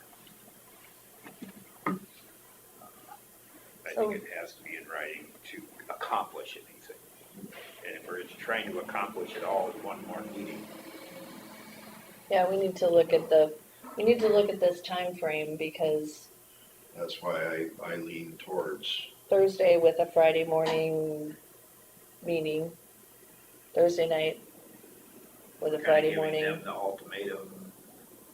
We haven't bought into it yet. see, the problem is in order to put it on the ballot, we gotta go with the amount we've got. which is the max levy. We can't change that right now.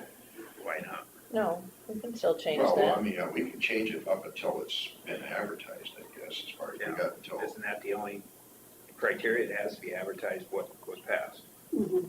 So if they could rescind the previous motion and go with a different levy and a different timeline, maybe they do it for 4 years.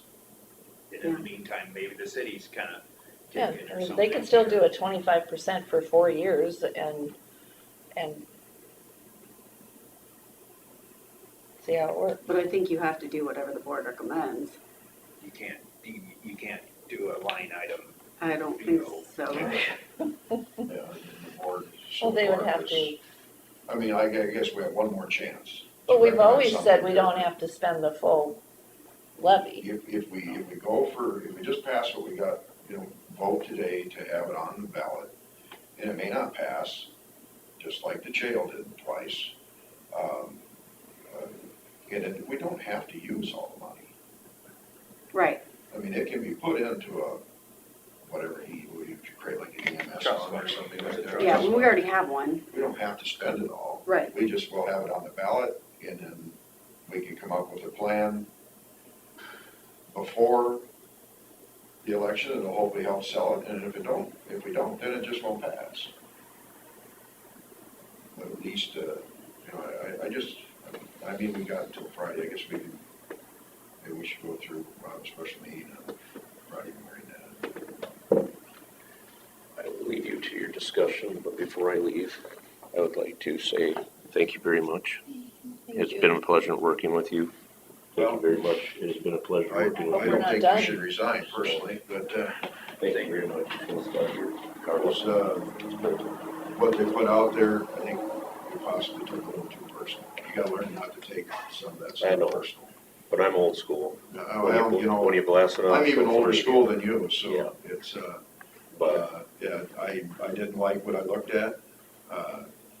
But at the same time, it was more than directed at you. I think it was directed at the service, yes, correct. But it shows me the closed-mindedness that there's the whole point of it is, it just didn't need to happen.